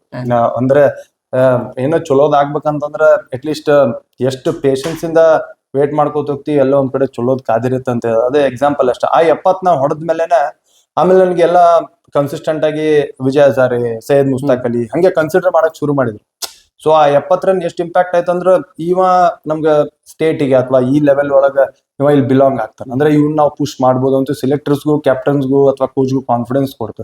ಸೊ ಅಲ್ಲಿಂದ ನನ್ನ ಕ್ರಿಕೆಟಿಂಗ್ ಜರ್ನಿ ಚೇಂಜ್ ಆಗ್ತಾ ಹೋಯ್ತು. ಇದ್ರ ನಡು KPL ಎಲ್ಲ ಬರ್ತದೆ ಸರ್. KPL ಒಳಗೆ ನೀವು ಜಾಸ್ತಿ ಮೈಸೂರು ವಾರಿಯರ್ಸ್ ಆಡ್ತೀರಿ. ಅಂದ್ರೆ KPL ಜರ್ನಿ ನಿಮ್ದು ಹೆಂಗಿತ್ತು ಅಂತೇಳಿ? ಇಲ್ಲ, ಒಂದು ಫಸ್ಟ್ ಎಡಿಷನ್ ಇಂದನ ನಾ KPL ಆಡಿದ್ವಿ. ಒಂದು 14-15 ವರ್ಷ, 15 ಸೀಸನ್ ಆಡ್ಬಿಟ್ಟಿನಿ ನಾನು KPL. ಫಸ್ಟ್ ಜರ್ನಿ ಆದಾಗ ಏನ್ ಗೊತ್ತಿರ್ಲಿಲ್ಲ, T20 ಕ್ರಿಕೆಟ್ ಅನ್ನೋದಾಗ ಗೊತ್ತಿರ್ಲಿಲ್ಲ. ನನ್ಗೆ ಅಂತ ಪವರ್ ಹಿಟ್ಟಿಂಗು ಇರ್ಲಿಲ್ಲ. ಅಲ್ಲಿ 30 ಆಡ್ಸ ದಾಟ್ತಿದ್ದಿಲ್ಲ ನಂದು. ಇನ್ಫ್ಯಾಕ್ಟ್ ನನಗೆ 18 ವರ್ಷ ಫಸ್ಟ್ KPL ಶುರು ಆದಾಗ ಶಾಮನೂರ್ ದಾವಣಗೆರೆ ಡೈಮಂಡ್ಸ್ ಆಡ್ದೆ. ಫಸ್ಟ್ ಇಯರ್ ಹೆಂಗೋಯ್ತು ಅಂತಾನೆ ಗೊತ್ತಾಗ್ಲಿಲ್ಲ. ಆಡ್ದೆ 6 ಮ್ಯಾಚ್, ಬಟ್ ಅಂತ ಪರ್ಫಾರ್ಮೆನ್ಸ್, ಯಾಕಂದ್ರೆ ಹೇಳಿದ್ನಲ್ಲ ನಾನೇ ಒಪ್ಕೋದೆ T20 ಅಂತ ನನಗೆ ಸೆಟ್ ಆಗ್ತಿರ್ಲಿಲ್ಲ ಅವಾಗ. ಬಟ್ ನೆಕ್ಸ್ಟ್ ಇಯರ್ ಎಲ್ಲೋ ಅನ್ಕೊಂಡೆ ಹೌದು ಈ ಫಾರ್ಮ್ಯಾಟ್ಗೂ ರೆಡಿ ಆಗ್ಬೇಕು ಅಂದ್ರೆ ಅದ್ರ ಸ್ಟೈಲ್ ಚೇಂಜ್ ಮಾಡ್ಬೇಕು. ಸ್ಟೈಲ್ ಚೇಂಜ್ ಮಾಡೋಕೆ ಅನ್ನೋದಕ್ಕಿಂತ ಅದ್ರ ತಕ್ಕಂಗೆ ಪ್ರಾಕ್ಟೀಸ್ ಮಾಡ್ಬೇಕಾಗಿತ್ತು. ನಾವು ಆಕ್ಚುಲಿ ಅವಾಗ ಈ ಕಾನ್ಸೆಪ್ಟ್ ಏನಿತ್ತು, ರೆಡ್ ಬಾಲಿಗೆ ನಾವು ಪ್ರಾಕ್ಟೀಸ್ ಮಾಡ್ಕೋತಾನೆ ಇರ್ತಿದ್ವಿ. ಜಾಸ್ತಿ test match batting technique wise defencing solid ಮಾಡ್ಕೋಬೇಕು. ಸೊ ಜಸ್ಟ್ ಅದ್ ಎಕ್ಸ್ಟೆನ್ಷನ್ ಬೇಕಿತ್ತು. ಅಂದ್ರೆ ಆ T20 ಫಾರ್ಮ್ಯಾಟಿಗೆ ಅದರಂತ ಪ್ರಾಕ್ಟೀಸೇ ಬೇರೆ ಇತ್ತು. ಸೊ ಅದಕ್ಕೆ ಪ್ರಾಕ್ಟೀಸ್ ಮಾಡಕ್ ಶುರು ಮಾಡಿದೆ. So second season 2 man of the match ತಗೊಂಡೆ ನಾನು ಬ್ಯಾಕ್ ಟು ಬ್ಯಾಕ್. ಸೊ ಅವಾಗ ಈ T20 ಫಾರ್ಮ್ಯಾಟ್ KPL ಅನ್ನೋದು ಬಹಳ ದೊಡ್ಡ ಪ್ಲಾಟ್ಫಾರ್ಮ್. ಸೊ ಬಟ್ ಒಂದ್ಸರಿ ಅವಾಗ 2014-15 ಒಳಗೆ ಮತ್ತೆ ರಿವೈಸ್ ಆಯ್ತು KPL. ಅವಾಗ ಎಲ್ಲಾರು ಐಡೆಂಟಿಫೈ ಮಾಡಕ್ ಶುರು ಮಾಡಿದೆ. ಇನ್ಫ್ಯಾಕ್ಟ್ ಅವಾಗ ನಮ್ಮ ಮಂಗಳೂರು ಯುನೈಟೆಡ್ ಆಡಿದೆ, ಅಲ್ಲಿಂದ ನಾನು ಮುಸ್ತಾಕ್ ಅಲಿ ಆಡಕ್ ಅಪರ್ಚುನಿಟಿ ಸಿಕ್ತು. ಸೊ ಆಮೇಲೆ Bengaluru blasters Robin captaincy under ಆಡಿದೆ, ಮೈಸೂರು ವಾರಿಯರ್ಸ್ ರೀಸೆಂಟ್ ಆಗಿ ಆಡಿದೆ. ಸೊ ಆಮೇಲಿಂದ ಇನ್ಫ್ಯಾಕ್ಟ್ RCB ಬರೋಕ್ಕೂ ಕಾರಣ ಆಗಿದ್ದು ನಮ್ KPL ಅಂತ ಒಂದ್ ರೀತಿಯಿಂದ ಹೇಳ್ಬೋದು. ಯಾಕಂದ್ರೆ ಎಲ್ಲಾ ಟೀಮ್ ಸ್ಕೌಟ್ಸು ಬರ್ತಾರೆ ಡೊಮೆಸ್ಟಿಕ್ ಪ್ರೀಮಿಯರ್ ಲೀಗ್ ಟೂರ್ನಮೆಂಟ್ಸ್ ನೋಡಕ್ಕೆ, ಇಂದ ಸೆಲೆಕ್ಷನ್ಗೆ ಹೋದೆ ನಾನು. ಸೊ ಈ KPL ಸುಮಾರು ಜನಕ್ಕೆ ಹೆಲ್ಪ್ ಆಗಿದೆ. ಇನ್ಫ್ಯಾಕ್ಟ್ ನಂದು ಕೂಡ IPL ಆದ್ಮ್ಯಾಗ ಹೆಂಗ ವರ್ಲ್ಡ್ ಕಪ್ ಗೆದ್ಮ್ಯಾಗ IPL ಸ್ಟಾರ್ಟ್ ಆತಲ್ರಿ, ಹಂಗ IPL ಒಂದ್ ವಾರ ಪ್ರತಿ ನೆಕ್ಸ್ಟ್ ಇಯರ್ KPL ಸ್ಟಾರ್ಟ್ ಮಾಡಿಬಿಟ್ರಿ ಕರ್ನಾಟಕದಲ್ಲಿ. ಅದು ನಮ್ಮದೇ ಫಸ್ಟ್ ಅಂತ ಹೇಳ್ಬೋದು ನಾವು. ಹೆಮ್ಮೆನೆ ಅದು. ಅಂದ್ರೆ ಯಾರು ಯೋಚನೆ ಮಾಡಿರ್ಲಿಲ್ಲ. ಇನ್ಫ್ಯಾಕ್ಟ್ ನಮಗೂ ರೀಸೆಂಟ್ ಆಗಿ ಗೊತ್ತಾಗಿದ್ದು, KPL ಶುರು ಆಗಕ್ ಮುಂಚೆನೆ KSC ಅದವರು ಒಂದು ಬ್ರಾಡ್ಮನ್ ಕಪ್ ಅಂತ ಮಾಡ್ತಾರೆ. ಬ್ರಾಡ್ಮನ್ ಕಪ್ ಅಂತ ಮಾಡಿದಾಗ ಹೊರಗಡೆಯಿಂದ T20 ಫಾರ್ಮ್ಯಾಟ್, ಹೊರಗಡೆಯಿಂದ ಪ್ಲೇಯರ್ಸ್ ಬರ್ತಾರೆ. ಧೋನಿ ಆಡಿದಾರ ಟೂರ್ನಮೆಂಟ್, ಪಾಕಿಸ್ತಾನ್ ಪ್ಲೇಯರ್ಸ್ ಆಡಿದಾರೆ, ನಮ್ ಕರ್ನಾಟಕ ಟೀಮ್ ಒಂದು ಈ ಹೊರಗಡೆಯಿಂದ ಪ್ಲೇಯರ್ಸ್ ನ ಇನ್ವೈಟ್ ಮಾಡಿ ಒಂದ್ 2 ಟೀಮ್ ಮಾಡಿ ಆಡ್ಸಿದ್ರು. ಅವಾಗ್ಲೇನೆ ಈ T20 ಫಾರ್ಮ್ಯಾಟ್ ಇಲ್ಲಿ ನಮ್ಮ IPL ಶುರು ಆಗಕ್ ಮುಂಚೆ. ಸೊ ಯಾವಾಗ್ಲೂ ನಮ್ ಕರ್ನಾಟಕ ಅಸೋಸಿಯೇಷನ್ ಅವರು ಬೇರೆ ಅಸೋಸಿಯೇಷನ್ ಕಂಪೇರ್ ಮಾಡ್ತಂದ್ರೆ ಪ್ಲೇಯರ್ಸ್ ಪಾಯಿಂಟ್ ಆಫ್ ವ್ಯೂ ಹೆಂಗ್ ಹೆಲ್ಪ್ ಆಗುತ್ತೆ ಅಂತ ಒಂದ್ ಸ್ವಲ್ಪ ವಿಚಾರ ಜಾಸ್ತಿನೇ ಇರ್ತಾರೆ, ಅಹೆಡ್ ಇರ್ತಾರೆ. ಬೇರೆ ಸ್ಟೇಟ್ ಅಸೋಸಿಯೇಷನ್ ಕಂಪೇರ್ ಮಾಡಿದ್ರೆ ಈ ಕ್ರಿಕೆಟ್ ಇರೋದು ಫಾರ್ ಪ್ಲೇಯರ್ಸ್ ಇಂದಾನೆ ಎಂತ ಗೊತ್ತಿತ್ತು. ಸೊ ಇಲ್ಲಿಂದ ಕರ್ನಾಟಕದಿಂದ ಮುಂದ್ ಹೋಗ್ಬೇಕು ಅಂದ್ರೆ ಯಾವತ್ತು ಮುಂದಾಲೋಚನೆ ನಮ್ಗೆ ಅಸೋಸಿಯೇಷನ್. ಸೊ ಅದಕ್ಕೆ ನೀವು ಸಕ್ಸಸ್ ಹಿಸ್ಟ್ರಿ ತೆಗೆದು ನೋಡ್ತು ಅಂದ್ರೆ ಕರ್ನಾಟಕ ಇಂಟರ್ನ್ಯಾಷನಲ್ ಪ್ಲೇಯರ್ಸ್ ಪ್ರೊಡ್ಯೂಸ್ ಮಾಡಿರೋದು, ಲೆಜೆಂಡ್ಸ್ ಪ್ರೊಡ್ಯೂಸ್ ಆಗಿರೋ ಕರ್ನಾಟಕದಿಂದ ಕಾರಣ ಅದನ್ನ. ಅಂದ್ರೆ ಜಾಸ್ತಿ ಅಪರ್ಚುನಿಟೀಸ್ ಕೊಡ್ತಾರೆ, ಜಾಸ್ತಿ ಅವಕಾಶಗಳು ಕೊಡ್ತಾರೆ ನಿಮ್ಗೆ ಆಡೋದಕ್ಕೆ. ಸೊ ಅದಕ್ಕೆ ಈ ಒಂದು KPL ಆಗಿದ್ದು ಹಂಗೈತೆ ಆಕ್ಚುಲಿ. ಈಗ ಸರ್ ಅಂದ್ರೆ ನಡು ಕರ್ನಾಟಕ ಟೀಮ್ ಒಳಗ ಅವಕಾಶಗಳು ಸಿಗ್ತಿರಂಗಿಲ್ಲ, ಅವಾಗ ಪುದುಚೇರಿ ಟೀಮ್ ಹೋಗಿರಿ. ಈಗಂತರೂ ಈಗೊಂಥರ ವಲಸೆ ಹೋಗೋದಂತರೂ ಒಂಥರ ಕರ್ನಾಟಕಕ್ಕೆ ಒಂದು ದೊಡ್ಡ ಇದಾಗ್ಬಿಟ್ಟೈತೆ ಒಂಥರ.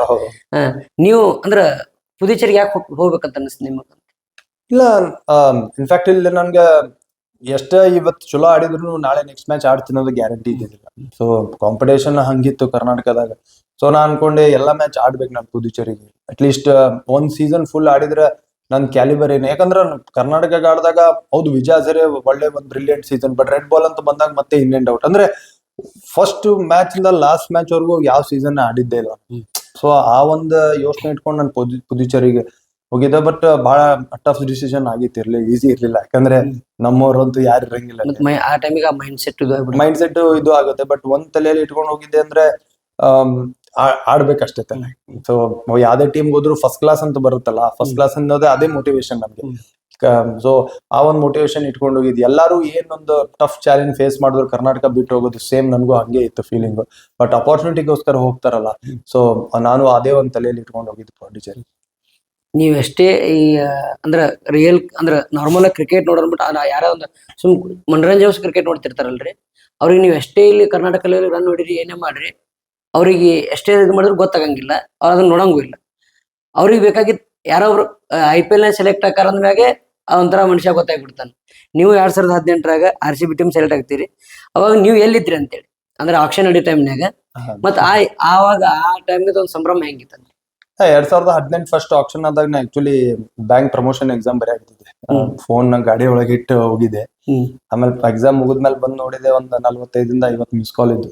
ಜೀವನದಾಗ ಎರಡು ಪರೀಕ್ಷೆ ಒಮ್ಮೆ ಇತ್ತು. ಸೊ ಅವಾಗ ಅನಿಸ್ತು, ಅವಾಗ ಗೊತ್ತಾಯ್ತು. ಅಂದ್ರೆ ಆಪ್ಷನ್ ನಡೀತಿತ್ತು ಅಂದು ಗೊತ್ತಿತ್ತು ನಮ್ಗೆ ಎಕ್ಸಾಮ್ ಹೋಗ್ಕಿಂತ ಮುಂಚೆ. ಸೊ ಅವಾಗ ನೋಡಿದೆ ಮೆಸೇಜ್, ಅವಾಗ ಗೊತ್ತಾಯ್ತು ಆಪ್ಷನ್ ಆಗಿದೆ ಅಂತ ಹೇಳಿ. ಸೊ ಫಸ್ಟ್ ಫೋನ್ ಮಾಡಿದ್ರಿ ನೀವು? ಫಸ್ಟ್ ಅದೇ ನಮ್ಮ ತಾಯಿಯವ್ರಿಗೆ ಫೋನ್ ಮಾಡಿದ್ವಿ. ಅಂದ್ರೆ ಅದು ಎವ್ರಿ ಟೈಮ್ ಅವಾಗ ಇನ್ನೂ ಮದ್ವೆ ಆಗಿರ್ಲಿಲ್ಲ. ಸೊ ಆ ಜರ್ನಿ ಡಿಫ್ರೆಂಟ್ ಆಗಿರುತ್ತೆ. ಅಂದ್ರೆ ಜಸ್ಟ್ ಮೇಲಿಂದ ಮೇಲೆ ಹಂಗೆ ಹೋಗ್ತಾನೆ ಇದ್ದೆ. RCB ಅದು ವಿರಾಟ್ ಕೊಹ್ಲಿ, ಡಿವಿಲಿಯರ್ಸ್ ಇವ್ರನ್ರ ಆಡ್ಬೇಕಂದ್ರೆ ಫೀಲಿಂಗೇ ಬೇರೆ. ಸೊ ಹಂಗಿದ್ದಾಗ ಎಕ್ಸಾಮ್ ಬರ್ದಿದ್ದ ಅನ್ನೋದ ಮರ್ತೋಗಿತ್ತು ನನಗೆ ಆಕ್ಚುಲಿ. ಅಷ್ಟೊಂದು ಮೆಸೇಜಸ್ ಗಳು ಬರಕ್ ಶುರು ಆಗಿದ್ದು. ಬಟ್ ಅದೊಂದು ತರ ಬ್ರೇಕ್ ಥ್ರೂ ಸೀಸನ್ ಆಗಿತ್ತು ನಂಗೆ. ಅಂದ್ರೆ ಒಳ್ಳೆ ರಂಜಿ ಟ್ರಾಫಿ ಸೀಸನ್, ಒಳ್ಳೆ ವೈಟ್ ಬಾಲ್ ಸೀಸನ್ ಆಗಿತ್ತು ನಮ್ಮ ಕರ್ನಾಟಕಕ್ಕೆ. ಇನ್ಫ್ಯಾಕ್ಟ್ ವಿಜಯ ಹಜಾರೆ ಗೆಲ್ತೀವಿ ನಾವು ಆ ಸೀಸನ್. ಹೌದು. ಸೊ ಅಲ್ಲಿಂದಾನೇ ನನ್ಗೆ ಒಂಥರ ಐಡೆಂಟಿಟಿ ಸಿಕ್ಕಿದ್ದು. ಅವಾಗ ವೈಟ್ ಬಾಲ್ ಅಲ್ಲಿ ಚೆನ್ನಾಗಿ ಆಡಕ್ ಶುರು ಮಾಡಿದ್ವು ಕರ್ನಾಟಕಕ್ಕೆ. RCB ಅವಾಗ್ಲೇ ಪಿಕ್ ಮಾಡಿದ್ದು. ಸೊ ಒಂಥರ ಬ್ರಿಲಿಯಂಟ್ ಜರ್ನಿ ಅದು RCB ಫಸ್ಟ್ ಟೈಮ್ ಪಿಕ್ ಆದಾಗ. RCB ಸೆಲೆಕ್ಟ್ ಆಗ್ತೀರಿ. ಈಗ RCB ಹೊರಗಿನ ಮಾತಾಡ್ತೀವಿ. ಈಗ RCB ಟೀಮ್ ಒಳಗೆ ಹೋಗ್ತೀರಿ, ಡ್ರೆಸ್ಸಿಂಗ್ ರೂಮ್ನಾಗ ದೊಡ್ಡ ದೊಡ್ಡ ಪ್ಲೇಯರ್ಸ್ ಇರ್ತಾರ. ಆದ್ರೆ ಜರ್ನಿ ಆ ತರ ಅದನ್ನ ನೋಡಿದ್ಮ್ಯಾಗ ಆಗ ನೀವು ಏನ್ RCB ಟೀಮ್ ಒಳಗೆ ಇರುತ್ತಕರಿ ಆ ಜರ್ನಿ ಹೆಂಗಿತ್ತು ಅಂತೇಳಿ ಏನೇನ್ ಕಲ್ತ್ರಿ ಅಂತ? ಇಲ್ಲ, ಫಸ್ಟ್ ಟೈಮ್ ಆಕ್ಚುಲಿ ಹೇಳ್ಬೇಕಂದ್ರೆ ನಂಗೆ IPL ಹೆಂಗ್ ಹೋಯ್ತು ಅಂತ ಗೊತ್ತಾಗ್ಲಿಲ್ಲ 2018 ಯಾಕಂದ್ರೆ ಜಸ್ಟ್ ಹೋಗಿದ್ದೆ ಟೀಮ್ಗೆ. ಅವಾಗ ಹೋಮ್ ಅಂಡ್ ಅವೇ ಕಾನ್ಸೆಪ್ಟ್ ಬೇರೆ ಇತ್ತು. ಹೋಮ್ ಅಲ್ಲಿ 7 ಮ್ಯಾಚ್, ಇವಾಗ ಹಂಗೆ ಇದೆ. ಬಟ್ ಏನಂದ್ರೆ 7ರಲ್ಲಿ 5 ಮ್ಯಾಚ್ ನಾನು ಟ್ರಾವೆಲ್ ಮಾಡಿರ್ಲಿಲ್ಲ ಟೀಮ್ ಜೊತೆ ಹೊರಗಡೆ. ಅಂದ್ರೆ ವಾಪಸ್ ಒಂದ್ 20 ದಿನ ಮನೆಗೆ ಕಳಿಸ್ಬಿಟ್ಟಿದ್ರು. ನೀ ಕನ್ಸಿಡರ್ ಮಾಡ್ತಾ ಇಲ್ಲ ಅಂತ ನಿಂಗೆ. ಸೊ ಹೋಗಿದ್ದೆ ಗೊತ್ತಾಗ್ಲಿಲ್ಲ ನಂಗೆ. ಇನ್ಫ್ಯಾಕ್ಟ್ ಅಷ್ಟೊಂದೇನು ಇಂಟ್ರಾಕ್ಷನ್ ಮಾಡ್ಲಿಲ್ಲ, ಟೀಮ್ ಅಲ್ಲಿ ಇದ್ದೆ ಅನ್ನೋದು ಅಷ್ಟೇನೆ. ಬಟ್ ಅಂತ ಏನೋ ನಂಗೆ ಸ್ಯಾಟಿಸ್ಫೈ ಕೊಡುವಂತ ಒಂದು IPL ಆಗಿರ್ಲಿಲ್ಲ. ನಾನು ಆಡಿಲ್ಲ ಅಂದ್ರೂ ಅಟ್ಲೀಸ್ಟ್ ಕಲಿಯಕ್ಕೆ ಏನಾದ್ರು ಸಿಕ್ತು ಅಂದ್ರೆ ಒಂದ್ 2-3 ಸರಿ ಪ್ರಾಕ್ಟೀಸ್ ಸೆಷನ್ ಅಲ್ಲಿ ನೋಡಿದ್ವಿ ಅವ್ರು ಹೆಂಗ್ ಪ್ರಿಪೇರ್ ಆಗ್ತಾರೆ ಅಷ್ಟೇ. ಬಟ್ ಮಾತುಕತೆ ಮಾಡೋದಕ್ಕೆ, ಆ ಟೀಮ್ ಎನ್ವಿರಾನ್ಮೆಂಟ್ ಹೆಂಗ್ ಹೊಂದ್ಕೊಳ್ಳಿಕ್ಕೆ ಅದೇನೋ ಅವಕಾಶನೇ ಸಿಕ್ಕಿರ್ಲಿಲ್ಲ ನನಗೆ. ಸೊ ಜಸ್ಟ್ ಒಂದು ಟೀಮ್ ಜೊತೆ ಇದ್ದೆ ಅನ್ನೋದೊಂದ್ ಬಿಟ್ರೆ ಅಂತ ಏನು ನನ್ಗೆ ಒಂಥರ ಖುಷಿ ಕೊಡೋಂತ 2018 IPL ಆಗಿರ್ಲಿಲ್ಲ. ಈಗ ಅದ RCB ಟೀಮ್ ಒಳಗೆ ಇದ್ದಾಗ ನಿಮಗೆ ಜಾಸ್ತಿ ನೀವು ಯಾರ ಜೋಡಿ ಹತ್ರ ಆಗಿದ್ರಿ ಅಂದ್ರೆ ಕಮ್ಯುನಿಕೇಟ್ ಮಾಡ್ತಿದ್ರಿ ಜಾಸ್ತಿ? ಇಲ್ಲ, 18 ಒಳಗೆ ಅದೇ ಹೇಳಿದ, ಅಷ್ಟೊಂದೇನು ನಮ್ಗೆ ಅಲ್ಲ ಎಂಟೈರ್ IPL ಇದ್ರು ಎಂಟೈರ್ ಅಂದ್ರೆ ಅವಾಗ 19 ಮತ್ತೆ 2021 ಸೀಸನ್ ಸಿಲೆಕ್ಟ್ ಆದಾಗ ಸುಮಾರು ಜನ ನಮ್ಮ ಕರ್ನಾಟಕ ಪ್ಲೇಯರ್ಸ್ ಇದ್ರು. ದೇವದತ್ ಪಡಿಕಲ್ ಆಗ್ಲಿ, ಆಮೇಲೆ ನೆಟ್ ಬೌಲರ್ಸ್ ಆಗಿ ಸುಮಾರು ಜನ ಬಂದಿದ್ರು. ಬಟ್ ಅಲ್ಲಿ ಅಲ್ಲಿ ಕೋವಿಡ್ ಅಂತ IPL ಒಳಗ ಬಹಳ ಡಿಫ್ರೆನ್ಸ್ ಆಯ್ತು. ಎಲ್ಲಾರ ಜೊತೆ ಸೇಮ್ ಇಂಟ್ರಾಕ್ಷನ್ ಮಾಡಕ್ ಸಿಕ್ತು. ಯಾಕಂದ್ರೆ ಎಲ್ಲೋದ್ರು ಜೊತೆಗೆ, ಏನ್ ಮಾಡಿದ್ರು ಜೊತೆಗೆ, ಟೀಮ್ ಮ್ಯಾಚ್ ಹೋದ್ರ ಜೊತೆಗೆ, ಪ್ರಾಕ್ಟೀಸ್ ಹೋದ್ರು. ಯಾಕಂದ್ರೆ ಬಬಲ್ ಅನ್ನೋದು ಕಾನ್ಸೆಪ್ಟ್ ಕ್ರಿಯೇಟ್ ಆಗಿತ್ತು. ಹೊರಗಡೆ ಹೋಗಂಗಿಲ್ಲ, ಎಲ್ಲೂ ಒಬ್ರೊಬ್ರೆ ಒಂದು ಟೀಮ್ ರೂಮ್ ಅಂತ ಇರ್ತಾ ಇತ್ತು. ಸೊ ಹಂಗಿದ್ದಾಗ ಇವ್ರ ಜೊತೆನೆ ಜಾಸ್ತಿ ಸ್ಪೆಂಡ್ ಮಾಡೋದಂತದ್ದು ಏನು ಇರ್ಲಿಲ್ಲ. ಒಂದು ಟೀಮ್ ಆಗಿತ್ತು, ಎಲ್ಲಿ ಹೋದ್ರು ಒಂದು 5 ಜನ ಸಿಗೋರು ನಿಮ್ಗೆ. ಯಾಕಂದ್ರೆ ಬೇರೆ ಆಪ್ಷನ್ ಇರ್ಲಿಲ್ಲ ನಮ್ಗೆ. ಸೊ ಹಂಗಿದ್ದಾಗ ಇವ್ರ ಜೊತೆನೆ ಟೈಮ್ ಸ್ಪೆಂಡ್ ಮಾಡಿದೆ. ಇವ್ರಿದ್ರೆ ಮಾತ್ರ ನಂಗೆ ಒಂಥರ ನಂಗೆ ಕಂಫರ್ಟ್ ಝೋನ್ ಇತ್ತು ಅನ್ನೋದು ಏನ್ ಇರ್ಲಿಲ್ಲ. ಆಕ್ಚುಲಿ 2021 ಅಲ್ಲಿ ಎಲ್ಲಾರ ಜೊತೆನೆ ಚೆನ್ನಾಗಿದ್ದಂತ ಒಂದು 45-50 ಜನದ ಒಂದು ಫ್ಯಾಮಿಲಿ ಇತ್ತು ಅದು ಆಕ್ಚುಲಿ RCB 2 ವರ್ಷ ಕೋವಿಡ್ ಅಲ್ಲಿ ಇದ್ದಾಗ. ಸೊ ಎಲ್ಲಾರು ಅವ್ರವ್ರ ಫ್ಯಾಮಿಲಿ ಬಿಟ್ಟು ಬಂದಿದ್ರು, ಎಲ್ಲಾರು ಒಬ್ರೊಬ್ರೆ ಬಂದಿದ್ರು. ಸೊ ಇದೇ ಒಂದು ಫ್ಯಾಮಿಲಿ ಅನ್ನೋ ಒಂದು ಕಲ್ಚರ್ ಕ್ರಿಯೇಟ್ ಆಗಿತ್ತು ಅಲ್ಲಿ. ಸೊ ಆ ಮೆಮರೀಸ್ ಬಹಳ ಚೆನ್ನಾಗಿತ್ತು. ಈಗ ಅದ ಇದ್ರೊಳಗ್ರಿ ಬಿಫೋರ್ ಮತ್ತೆ ಆಫ್ಟರ್ ಮ್ಯಾಚ್ ಮುಗಿದ ಮ್ಯಾಗ ವಿರಾಟ್ ಕೊಹ್ಲಿ ಮತ್ತೆ ಎ ವಿಡಿಲರ್ಸ್ ಡ್ರೆಸ್ಸಿಂಗ್ ರೂಮ್ನಾಗ ಹೆಂಗಿರ್ತಿದ್ರು? ಅವರು ಗ್ರೌಂಡಿಗೆ ಬಂದಾಗ ಡಿಫ್ರೆಂಟ್ ಬ್ರೀಡ್ ಅವರು. ಹೊರಗಡೆ ಇದ್ದಾಗ ಡಿಫ್ರೆಂಟ್ ಆಗಿರ್ತಾ ಇದ್ರು. ಒಳಗಡೆ ಬಂದಾಗ ಕ್ರಿಕೆಟಿಂಗ್ ವೈಸ್ ಬಹಳ ಮೆಂಟಲಿ ಫಿಟ್ ಇರೋಂತ ಪರ್ಸನಾಲಿಟೀಸ್. ಸ್ಕಿಲ್ ಎಲ್ಲರಿಗೂ ಇರುತ್ತೆ, ಆಟ ಎಲ್ಲರಿಗೂ ಇರುತ್ತೆ. ಬಟ್ ಮೆಂಟಲಿ ಒಂಥರ ಡಿಫ್ರೆಂಟ್ ಆಗಿ ಯೋಚನೆ ಮಾಡುವಂತ ಇಬ್ರು ಪ್ಲೇಯರ್ಸ್ ಅವರು. ನಾನ್ ಮ್ಯಾಚ್ ಗೆಲ್ಲಿಸ್ತೀನಿ ಅಂತಾನೆ ಹೋಗ್ತಾ ಇದ್ರು ಎವ್ರಿ ಟೈಮ್ ಮ್ಯಾಚ್ ಆಡೋದಕ್ಕೆ. ಅವರಿಬ್ಬರ ಮಧ್ಯೆ ಕಾಂಪಿಟೇಷನ್. ಸೊ ಅದಕ್ಕೆ ಅಷ್ಟೊಂದು ಸಕ್ಸಸ್ ಪಡೆದಿದ್ದು. ಇಲ್ಲಾಂದ್ರೆ ಈಸಿ ಇರುತ್ತೆ. ಅವ್ರಿಗೂ ಗೊತ್ತು ನಮ್ಮ ಮೇಲೆ ಡಿಪೆಂಡ್ ಆಗಿದೆ ಟೀಮ್ ಅಂತ, ಬ್ಯಾಟಿಂಗ್ ಅಂತ ಬಂದಾಗ. ಯಾಕಂದ್ರೆ ಅಂತ ಏನು ನಿಮ್ಗೆ ಬೇರೆ ಕಾಂಟ್ರಿಬ್ಯೂಟ್ ಮಾಡೋದಕ್ಕೆ ಅಂತ ಬಿಗ್ ನೇಮ್ಸ್ ಇರ್ಲಿಲ್ಲ. ಪಿಕ್ ಮಾಡೋದಕ್ಕೆ ಅವ್ರ ಹತ್ರ ಪರ್ಸು ಇರ್ತಾರಲ್ಲ, ಇವ್ರಿಬ್ರ ಮೇಲೆ ಅಷ್ಟೊಂದು ಇನ್ವೆಸ್ಟ್ ಮಾಡ್ಬಿಡ್ತಾ ಇದ್ರು. ಸೊ ಹಂಗಿದ್ದಾಗ ಇವರಿಬ್ರು ಒಂಥರ ಡೌನ್ ಟು ಅರ್ತ್. ಅದು ಫಸ್ಟ್ ಅದು ಹೇಳಲೇಬೇಕು. ಅಂದ್ರೆ ವಿರಾಟ್ ಕೊಹ್ಲಿ ನೀವು ಟಿವಿಯಲ್ಲಿ ನೋಡೋದಕ್ಕೂ ಮ್ಯಾಚ್ ಇಂದ ಹೊರಗಡೆ ಬಂದು ನೋಡೋದಕ್ಕೂ ಬಹಳ ವ್ಯತ್ಯಾಸ ಇದೆ. ನನಗೆ ಸೋಲ್ ಅನ್ನೋದು ಇಷ್ಟ ಆಗದೆ ಇರೋಂಥ ವ್ಯಕ್ತಿ ಅಂದ್ರೆ ವಿರಾಟ್ ಕೊಹ್ಲಿ. ಅದಕ್ಕೆ ಅಷ್ಟೊಂದು ಅಗ್ರೆಸಿವ್ ಆಗಿರ್ತಾರೆ. ಎವ್ರಿ ಟೈಮ್ ಅದು ಅವ್ರು ಮಾಡ್ಬೇಕು ಅಂತ ಮಾಡಲ್ಲ, ಅದು ಆಟೋಮೆಟಿಕ್ ಆಗಿ ಕ್ರಿಕೆಟ್ ಗ್ರೌಂಡ್ ಬಂದ್ಮೇಲೆ ಅದು ಮಾಡಿಸುತ್ತೆ ಅವ್ರಿಗೆ. ಅವ್ರು ಆಡಿರುವಂತ ರೀತಿ ಹಂಗಿದೆ. So AB de Villiers different. ಅಂದ್ರೆ ಅವ್ರಿಗೆ ಆ ಜೋಶ್ ಇದೆ, ಬಟ್ ರಿಯಾಕ್ಟ್ ಮಾಡಲ್ಲ. ವಿರಾಟ್ ರಿಯಾಕ್ಟ್ ಮಾಡ್ತಾರೆ. ಸೊ ವ್ಯತ್ಯಾಸ ಅಷ್ಟೇ. ಬಟ್ ಇಬ್ರದ್ದು ಅಪ್ರೋಚ್ ಸಿಮಿಲರ್ ಆಗಿರ್ತಾ ಇತ್ತು. ಇಬ್ರು ಪ್ಲಾನ್ ಮಾಡಿದಂತ ರೀತಿ ಬಹಳ ಚೆನ್ನಾಗಿರ್ತದೆ. ಬಟ್ ಒಂದ್ಸರಿ ಮ್ಯಾಚ್ ಆದ ತಕ್ಷಣ ಮತ್ತೆ ಜಾಲಿಯಾಗಿ ಆರಾಮಾಗಿ ಕೈ ಹಾಕೊಂಡು ಎಲ್ಲರ ಜೊತೆ ನಾವ್ ಹೆಂಗ್ ಫ್ರೆಂಡ್ಸ್ ಸುಮಾರು ವರ್ಷದಿಂದ ಪರಿಚಯದಲ್ಲಿ ಕೈ ಹಾಕೊಂಡು ಒಬ್ರಿಗೊಬ್ರು ರೇಗ್ಸ್ಕೊಂಡು ಓಡಾಡ್ತೀವೋ ಹಂಗೆ ಇರ್ತಾ ಇದ್ರು. ಬ್ರೇಕ್ಫಾಸ್ಟ್ ಟೇಬಲ್ ಅಲ್ಲೂ ಹಂಗೆ, ಎಲ್ಲಿ ಸಿಕ್ಕಿದ್ರು ಹಂಗೆ. ಮ್ಯಾಚ್ ಅಂದ್ರೆ ಮ್ಯಾಚ್, ಹೊರಗಡೆ ಬಂದಾಗ ನಾರ್ಮಲ್ ಆಗಿ ಇರ್ತಾ ಇದ್ರು. ಯಾಕೆ RCB ಮ್ಯಾನೇಜ್ಮೆಂಟ್ ಕರ್ನಾಟಕ ಪ್ಲೇಯರ್ಸ್ ಜಾಸ್ತಿ ಸೆಲೆಕ್ಟ್ ಮಾಡಂಗಿಲ್ಲ ಅಂತ? ಇಲ್ಲ, ನೀವು ಸೆಲೆಕ್ಟ್ ಮಾಡಂಗಿಲ್ಲ ಅನ್ನೋದು ಅದು ಇನ್ಫ್ಯಾಕ್ಟ್ ಹೆಂಗಾಗುತ್ತೆ ಅಂದ್ರೆ ಇದು ಆಕ್ಚುಲಿ ಫ್ರಾಂಚೈಸಿ ಮಾಡುವಂತ ಡಿಸಿಷನ್. ಒಂದು ಎವ್ರಿ ಟೈಮ್ ಸೆಲೆಕ್ಟ್ ಮಾಡಂಗಿಲ್ಲ. ನಿಮ್ ಒಂದು ಖುಷಿ ಪಡ್ಬೇಕು ಏನು ಅಂತಂದ್ರೆ ನಮ್ ಪ್ಲೇಯರ್ಸ್ ಅಷ್ಟೊಂದು ಮೊತ್ತಕ್ಕೆ ಬೇರೆ ಟೀಮ್ ಹೋಗ್ತಾರೆ. ನಮ್ಗೆ ಕನ್ನಡದವರಿಗೆ ಅಪರ್ಚುನಿಟಿ ಬೇಕು, ಬೇರೆ ಟೀಮ್ ಅವ್ರು ಕೊಡ್ತಾ ಇದಾರೆ. ಸೊ ಇದು ಒಂಥರ ಎವ್ರಿ ಟೈಮ್ ಮಿಸ್ಟ್ರಿ ಆಗಿ ಉಳಿದ್ಬಿಟ್ಟಿದೆ, ಯಾಕೆ ಕೊಡಲ್ಲ ಅಂತ. ಬಟ್ ಎಲ್ಲೋ ಒಂದ್ ಕಡೆ ಆಕ್ಷನ್ ಅಲ್ಲಿ ಕೂತ್ಕೊಂಡಾಗ ವರ್ಕ್ ಆಡೋ ಅಂತ ಆಕ್ಷನ್ ಡೈನಾಮಿಕ್ಸೇ ಬೇರೆ ಇರ್ತದೆ. ನೀವು ಪ್ಲಾನ್ ಮಾಡಿದ್ದು ಒಂದು ಅಟ್ಲೀಸ್ಟ್ ಈ ಇಷ್ಟು ವರ್ಷ ಆಕ್ಷನ್ ಆದ್ಮೇಲೆ ಎಲ್ಲರೂ ಹಂಗೆ ಹೇಳ್ತಾರೆ 50% ಆಕ್ಷನ್ ನಿಮ್ ಪ್ರಕಾರ ಹೋಯ್ತು ಅಂದ್ರೆ ಮೋಸ್ಟ್ ಸಕ್ಸಸ್ಫುಲ್ ಆಕ್ಷನ್ ಅಂತ. ಸೊ ಎಲ್ಲೋ ಒಂದ್ ಕಡೆ ಹಂಗೆ ಆಗ್ತೀನಿ. ನೀವು ಕರ್ನಾಟಕ ಪ್ಲೇಯರ್ಸ್ ಯಾರು ನಿಮ್ಗೆ ಬೇಸ್ ಪ್ರೈಸ್ ಸಿಗಂಗಿಲ್ಲ. ಮನೀಶ್ ಪಾಂಡೆ 10 ಕೋಟಿ, ರಿಕೇಲ್ ರಾಹುಲ್, ಮಯಾಂಕ್ ಅಗರ್ವಾಲ್, ಪ್ರಸಿದ್ಧ ಕೃಷ್ಣ, ಯಾರು ನಿಮ್ಗೆ ಏನ್ ಒಂದು ಬೇಸ್ ಪ್ರೈಸ್ ಹಾಕೊಂಡಿರ್ತಾರೆ, ಒಂದು ಪ್ರೈಸ್ ಟ್ಯಾಗ್ ಹಾಕೊಂಡಿರ್ತಾರೆ ಹೋಗ್ಬೇಕಂತ ಹೇಳಿ, ಅದ್ರನ್ನ ಮೀರ್ತು ಅಂತಂದ್ರೆ ಸಮಥಿಂಗ್ ಎಲ್ಲೋ ಒಂದ್ ಕಡೆ ಹೊರತಾಕ್ ಹೊಡಿತೆ. ಬಟ್ ನಮಗೂ ಅದೇ ಬೇಜಾರಾಗೋದು ಯಾಕೆ ತಗೊಳ್ಳಲ್ಲ ಅಂತ. ಬಟ್ ಆಕ್ಷನ್ ಡೈನಾಮಿಕ್ಸ್ ಬೇರೆ ಇರುತ್ತೆ. ಬಟ್ ಯಾರು RCBಗೆ ಅದು ಹೆಮ್ಮೆಯಿಂದ ಹೇಳ್ಬೋದು, ಯಾರ್ಯಾರು RCB ಸಕ್ಸಸ್ ಆಗಿದೆಯೋ ಅಂದ್ರೆ as a team RCB success ಆಗಿದೆ, ಅವಾಗ ಕನ್ನಡಿಗರ ಕೊಡುಗೆ ಬಹಳ ಇದೆ. 16 ಆಯ್ತು. ನೀವು ಹಿಂದೆ 2009 ಅಲ್ಲಿ ಅನಿಲ್ ಕುಂಬ್ಳೆ ಅವ್ರ ಕ್ಯಾಪ್ಟನ್ಸಿ ತಗೊಂಡ್ಮೇಲೆ ರಾಬಿನ್ ಉತ್ತಪ್ಪ, ಅನಿಲ್ ಕುಂಬ್ಳೆ ನಾಯಕತ್ವ, ಮನೀಶ್ ಪಾಂಡೆ, ವಿನಯ್ ಕುಮಾರ್, 4 ರಿಂದ 5 ಜನ ಇದ್ರು ಸೆಂಚುರಿ ಬಂದಿದ್ದವು ಕರ್ನಾಟಕ. ಸೊ ಅದು ಮಾತ್ರ ಹೆಮ್ಮೆಯಿಂದ ಹೇಳ್ಬೋದು. ಸೊ ಎಲ್ಲೋ ಒಂದ್ ಕಡೆ ಇವಾಗ ನಮ್ ಕರ್ನಾಟಕ ಪ್ಲೇಯರ್ಸ್ಗೆ ಬೇಡಿಕೆ ಜಾಸ್ತಿ ಆಗಿದ್ರಿಂದ ನಮ್ಮ RCB ಟೀಮ್ಗೆ ಅವ್ರನ್ನ ಕೊಂಡ್ಕೊಳಕ್ ಆಗ್ತಾ ಇಲ್ಲ ಅಥವಾ ಟೀಮ್ ಬಿಲ್ಡ್ ಮಾಡಕ್ ಆಗ್ತಾ ಇಲ್ಲ. ಸೊ ಒಂದ್ ಒಳ್ಳೇದೇನಂದ್ರೆ ನಮ್ ಕರ್ನಾಟಕ ಪ್ಲೇಯರ್ಸ್ ಅವ್ರದೇ ಆದಂತ ಒಂದು ಲೈಫ್ ನ ಬಿಲ್ಡ್ ಮಾಡ್ತಾರೆ, ಅಂದ್ರೆ ಅವ್ರದಂತ ಬ್ರ್ಯಾಂಡ್ ಬಿಲ್ಡ್ ಮಾಡ್ತಾ ಇದೆ. ಅಟ್ಲೀಸ್ಟ್ RCB ಇಲ್ಲ ಅಂದ್ರೂ ಬೇರೆ ಕಡೆ ಹೋಗಿ ಅವ್ರ ಸಾಮರ್ಥ್ಯನ ತೋರಿಸಿ ಇಂಡಿಯಾಗ ಆಡ್ತಾರೆ. ಅದು ಆಕ್ಚುಲಿ ಖುಷಿ ಪಡ್ಬೇಕಾಗಿರೋಂಥದ್ದು. ಸರ್ ನೀವೆಲ್ಲ ಹೊರಗೆ ನೋಡಿರ್ತೀರಿ ಟ್ರೋಲಿಂಗ್ ಪೇಜ್ ಒಳಗೆಲ್ಲ, RCB ಅವ್ರು ವರ್ಷ ಒಂದೆರಡು ಪ್ಲೇಯರ್ ತಗೋತಾರ, ತಗೋತಾರ, ದೀಪಾವಳಿ ದಸರಾ ಹಬ್ಬಕ್ಕೆ ವಿಶ್ ಮಾಡಕ್ ಬಿಟ್ರಿ ಇಟ್ಕೊಳಕ್ ತೊಂದಿರ್ತಾರಂತೆ. ಇದಕ್ಕೆ ನೀವೇನಂತೀರಿ ಅಂತೇಳಿ?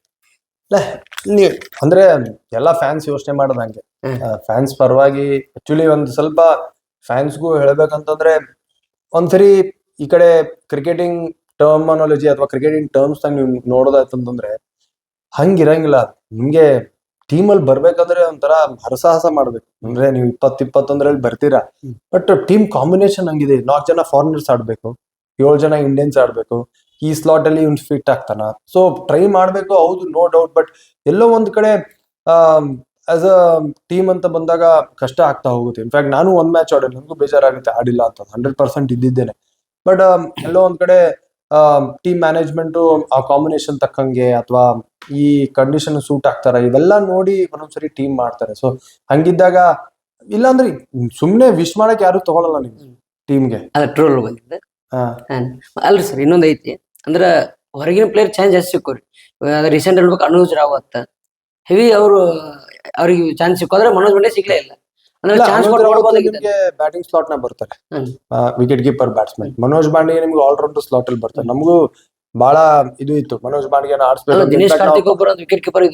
ಇದ್ರು, ಬಟ್ ಆದ್ರೂ ಅವ್ರನ್ನ ಬ್ಯಾಟಿಂಗ್ ಲೆಫ್ಟ್ ಹ್ಯಾಂಡರ್ ಫಿನಿಶ್ ಮಾಡ್ತಾರೆ ಅಂತಾನೆ ಇರ್ತಾ ಇತ್ತು. ಸೊ ಏನಾಗ್ತಾ ಇತ್ತು ಅಂದ್ರೆ ಇವಾಗ ಮನೋಜ್ ಬಾಂಡೆಗೆ ನಿಮ್ಗೆ ಆಲ್ರೌಂಡರ್ ಸ್ಲಾಟ್ ಅಲ್ಲಿ ಬರ್ತಾರೆ. ಸೊ ಆ ಒಂದು ಸ್ಲಾಟ್ ನಾಗೆ ಮನೋಜ್ ಬಾಂಡೆಗೆ ಎಲ್ಲಿ ಫಿಟ್ ಆಗ್ತಾರೋ ಅನ್ನೋದೇ ಕ್ವಶನ್ ಬರ್ತಾ ಇದ್ದಿದೆ ಎವ್ರಿ ಟೈಮ್. ಸೊ ಆ ಒಂದು ಬಟ್ ಎಲ್ಲೋ ಒಂದ್ ಕಡೆ ನಮಗೂ ಅನ್ಸುತ್ತೆ, ನಾವು ಇನ್ಫ್ಯಾಕ್ಟ್ ಕಾಮೆಂಟ್ರಿಯಲ್ಲಿ ಹೇಳ್ತಾ ಇದ್ವಿ ಆಡಿಸ್ಬೇಕಪ್ಪ ಮನೋಜ್ ಬಾಂಡೆಗೆ ಅಂತ. ಸೊ ಆಡಕ್ ಸಿಕ್ಕಿಲ್ಲ ಅನ್ನೋದು ನಮಗೂ ಬೇಜಾರಿದ್ದೆ.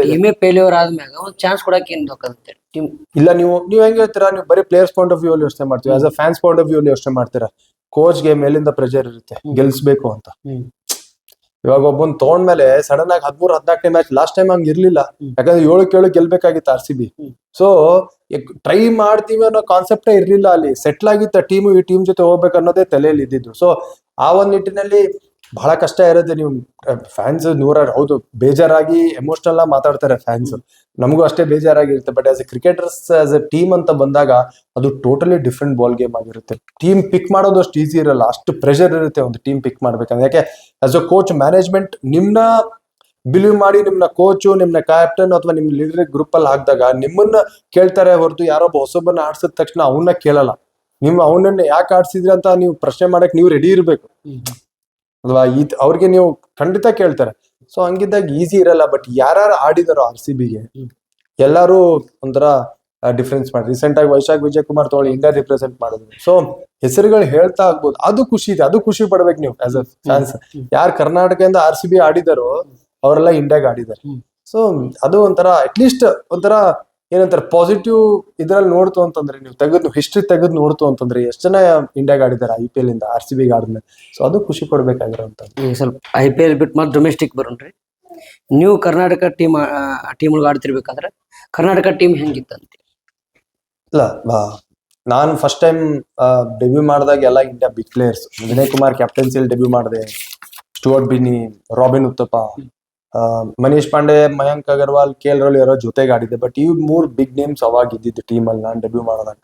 ಸೊ ಆ ವೈಬೇ ಬೇರೆ. ಅಂದ್ರೆ ನೀವು ನಾರ್ಮಲ್ ನಮ್ಮ ಜೂನಿಯರ್ ಸ್ಟೇಟ್ಗೆ ಅಲ್ಲಿ ಆಡೋದಕ್ಕೆ ನೆಕ್ಸ್ಟ್ ಸ್ಟೆಪ್ ನಿಮ್ಗೆ ಇಂಡಿಯಾಗೆ ಆಡ್ಬೇಕು ಅಂತಂದ್ರೆ ಇಲ್ಲಿ ನಿಮ್ಗೆ ಎಥಿಕ್ಸ್ ಗೊತ್ತಾಗಬೇಕು, ವರ್ಕ್ ಎಥಿಕ್ಸ್ ಅಂತ ಹೇಳ್ತಾರೆ.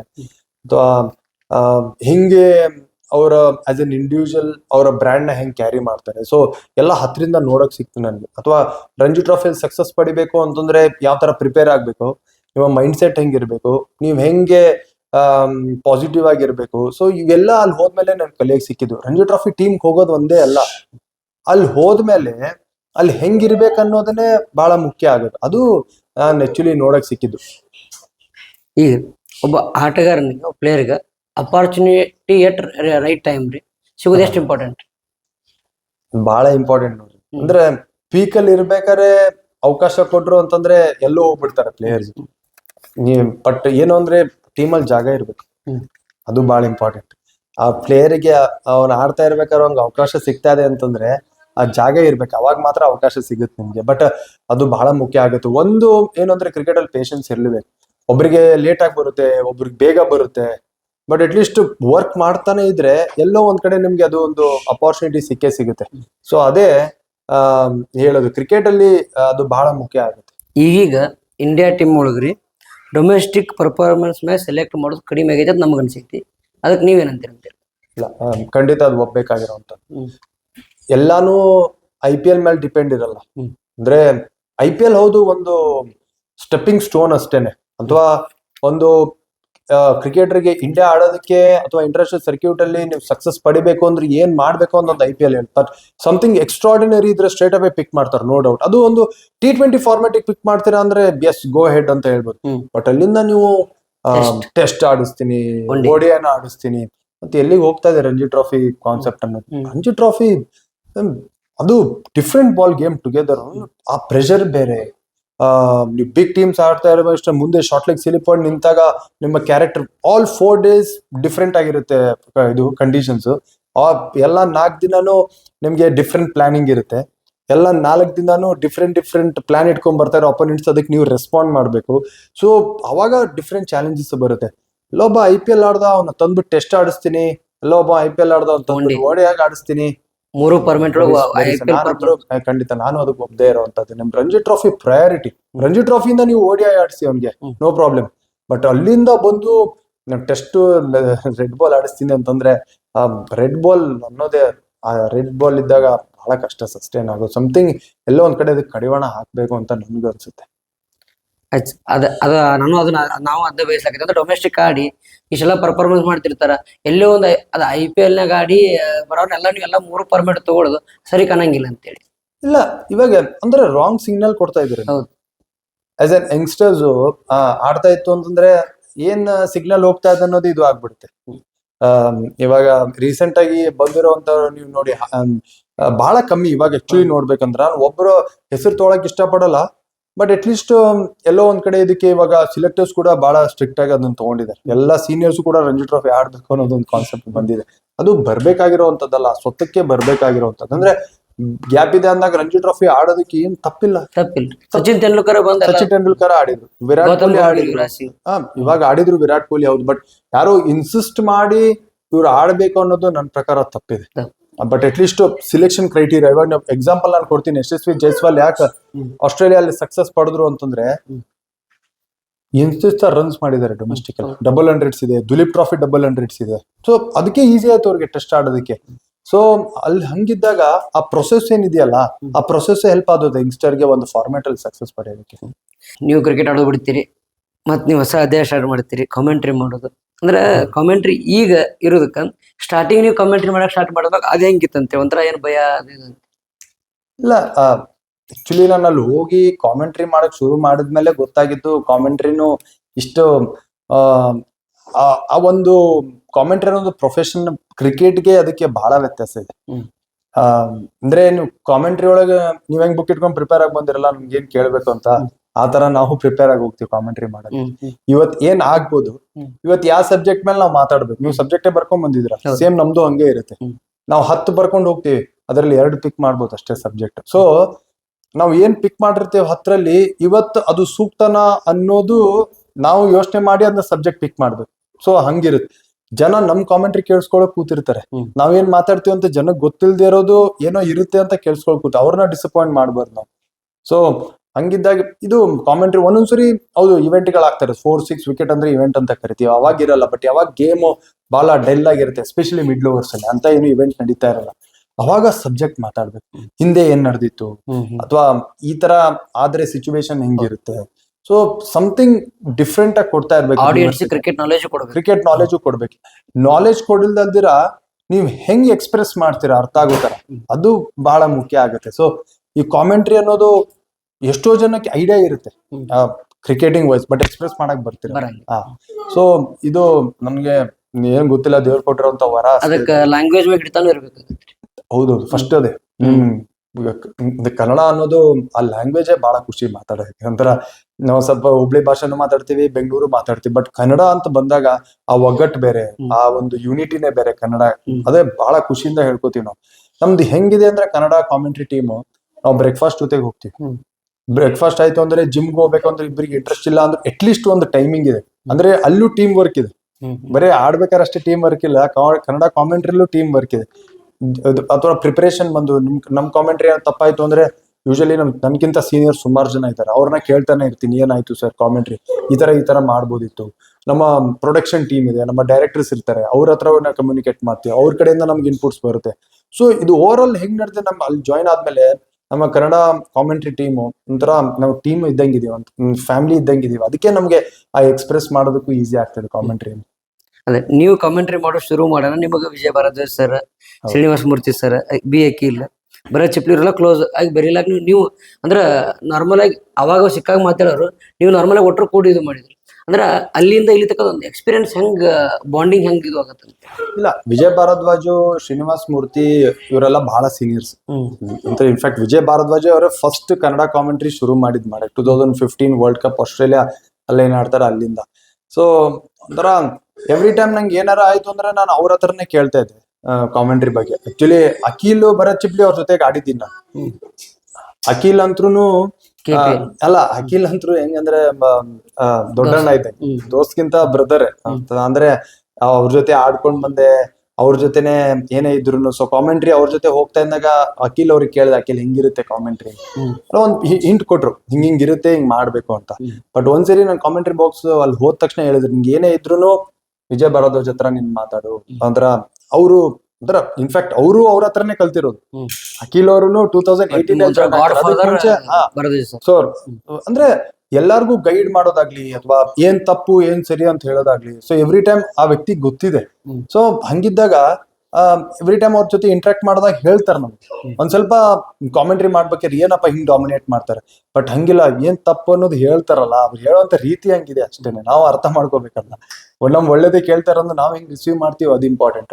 ಬಟ್ ಟೋಟಲ್ ಡಿಫ್ರೆಂಟ್ ಜರ್ನಿ ಆಗಿತ್ತು. ಶ್ರೀನಿವಾಸ್ ಮೂರ್ತಿ ನಿಮ್ಗೆ ಗೊತ್ತಿರೋದು ಒನ್ ಲೈನ್ ಆ ಡೈಲಾಗ್ಗಳು. ಸೊ ಒಂದೇ ತರ ಕಾಮೆಂಟೇಟರ್ಸ್ ಮಾಡೋರಿದ್ರು ಅಂತಂದ್ರೆ ಏನು ಮಜಾ ಇರಲ್ಲ. ಡಿಫ್ರೆಂಟ್ ಆಗಿತ್ತಂತಂದ್ರೆ ಅದು ಮಜಾನೇ ಬೇರೆ. ನೀವು ರಾತ್ರಿ ಎಲ್ಲ ಕಾಮೆಂಟ್ರಿ ಮಾಡಿ ಬರ್ತೀರಿ, ಮತ್ ಬೆಳಿಗ್ಗೆ ಅಥವಾ ಮಧ್ಯಾಹ್ನ ನೀವು ಸಂಜೆಕ್ ಅಂದ್ರೆ ಮತ್ ನೀವು DRS ಬಂದ್ ಕುಂದಿರ್ತೀರಿ.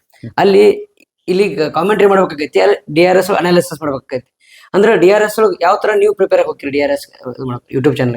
ಇಲ್ಲ, DRS ಅದೇ ಆಕ್ಚುಲಿ ಅವರ ವಿಜಯ ಭಾರದ್ವಾಜ್ ಅವರ ಚಾನಲ್.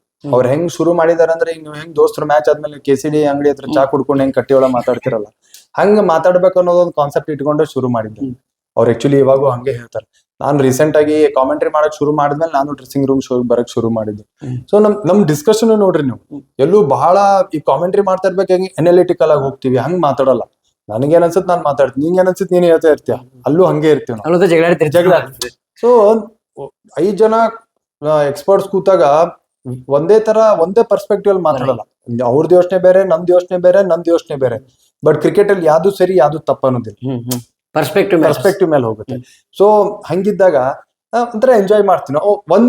ನೀವು ಎಷ್ಟು ಖುಷಿ ಪಡ್ತಿರೋ ನೋಡೋದಕ್ಕೆ, ನಾವು ಮಾಡೋದಕ್ಕೂ ಅಷ್ಟೇ ಖುಷಿಯಿಂದ ಮಾಡ್ತೀವಿ. ಬಟ್ ಪ್ರಿಪರೇಷನ್ ಇದ್ದಿದ್ದೆ, ನೀವ್ ಏನೇ ಮಾಡ್ಬೇಕಂದ್ರು ವಿದೌಟ್ ಪ್ರಿಪರೇಷನ್ ಲೈವ್ ಮಾಡೋದಂತೂ ಅಸಾಧ್ಯ.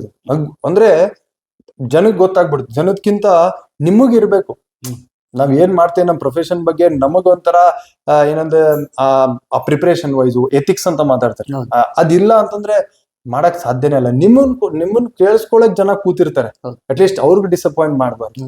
ಸೊ ಹಂಗಿದ್ದಾಗ ನಮ್ ಬ್ರ್ಯಾಂಡು ಕಮ್ಮಿ ಆಗುತ್ತೆ. ಬಟ್ ಬ್ರ್ಯಾಂಡ್ ಅನ್ನೋದ್ಕಿಂತ ಅಟ್ಲೀಸ್ಟ್ ನಾವು ಕ್ರಿಕೆಟ್ ವೈಸ್ ಏನ್ ಮಾತಾಡ್ತೀವಿ, ಯಾಕಂದ್ರೆ ನಮ್ಮನ್ನ ನೋಡಕ್ ಕೂತ್ಕೊಂಡಾಗ ಆ ಪ್ರಿಪರೇಷನ್ ಇಲ್ಲ ಬೇರೆ ಬೇರೆ ಸಬ್ಜೆಕ್ಟ್ ಗಳು ಮಾತಾಡ್ತೀವಿ.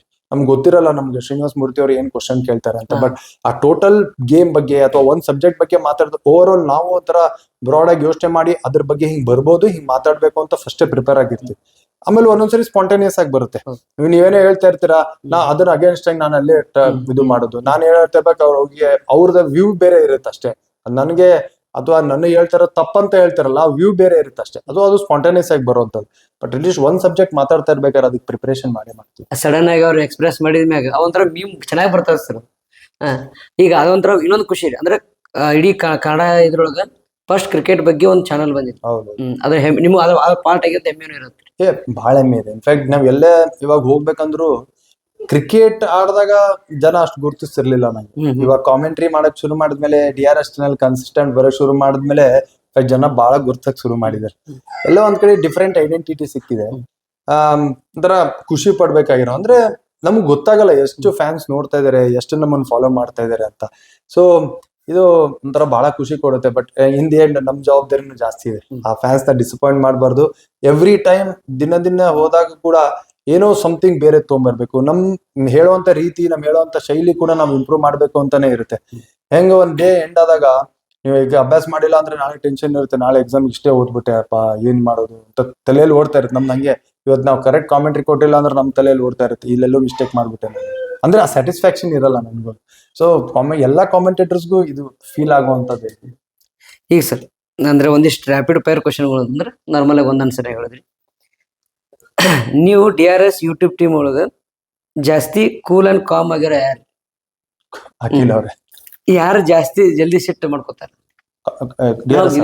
DRS ಸಿಟ್ಟು ಯಾರಿಗೂ ಬರಲ್ಲ ಜಲ್ದಿ, ಅಂದ್ರೆ ಸಡನ್ ಆಗಿ ರಿಯಾಕ್ಟ್ ಮಾಡೋದು.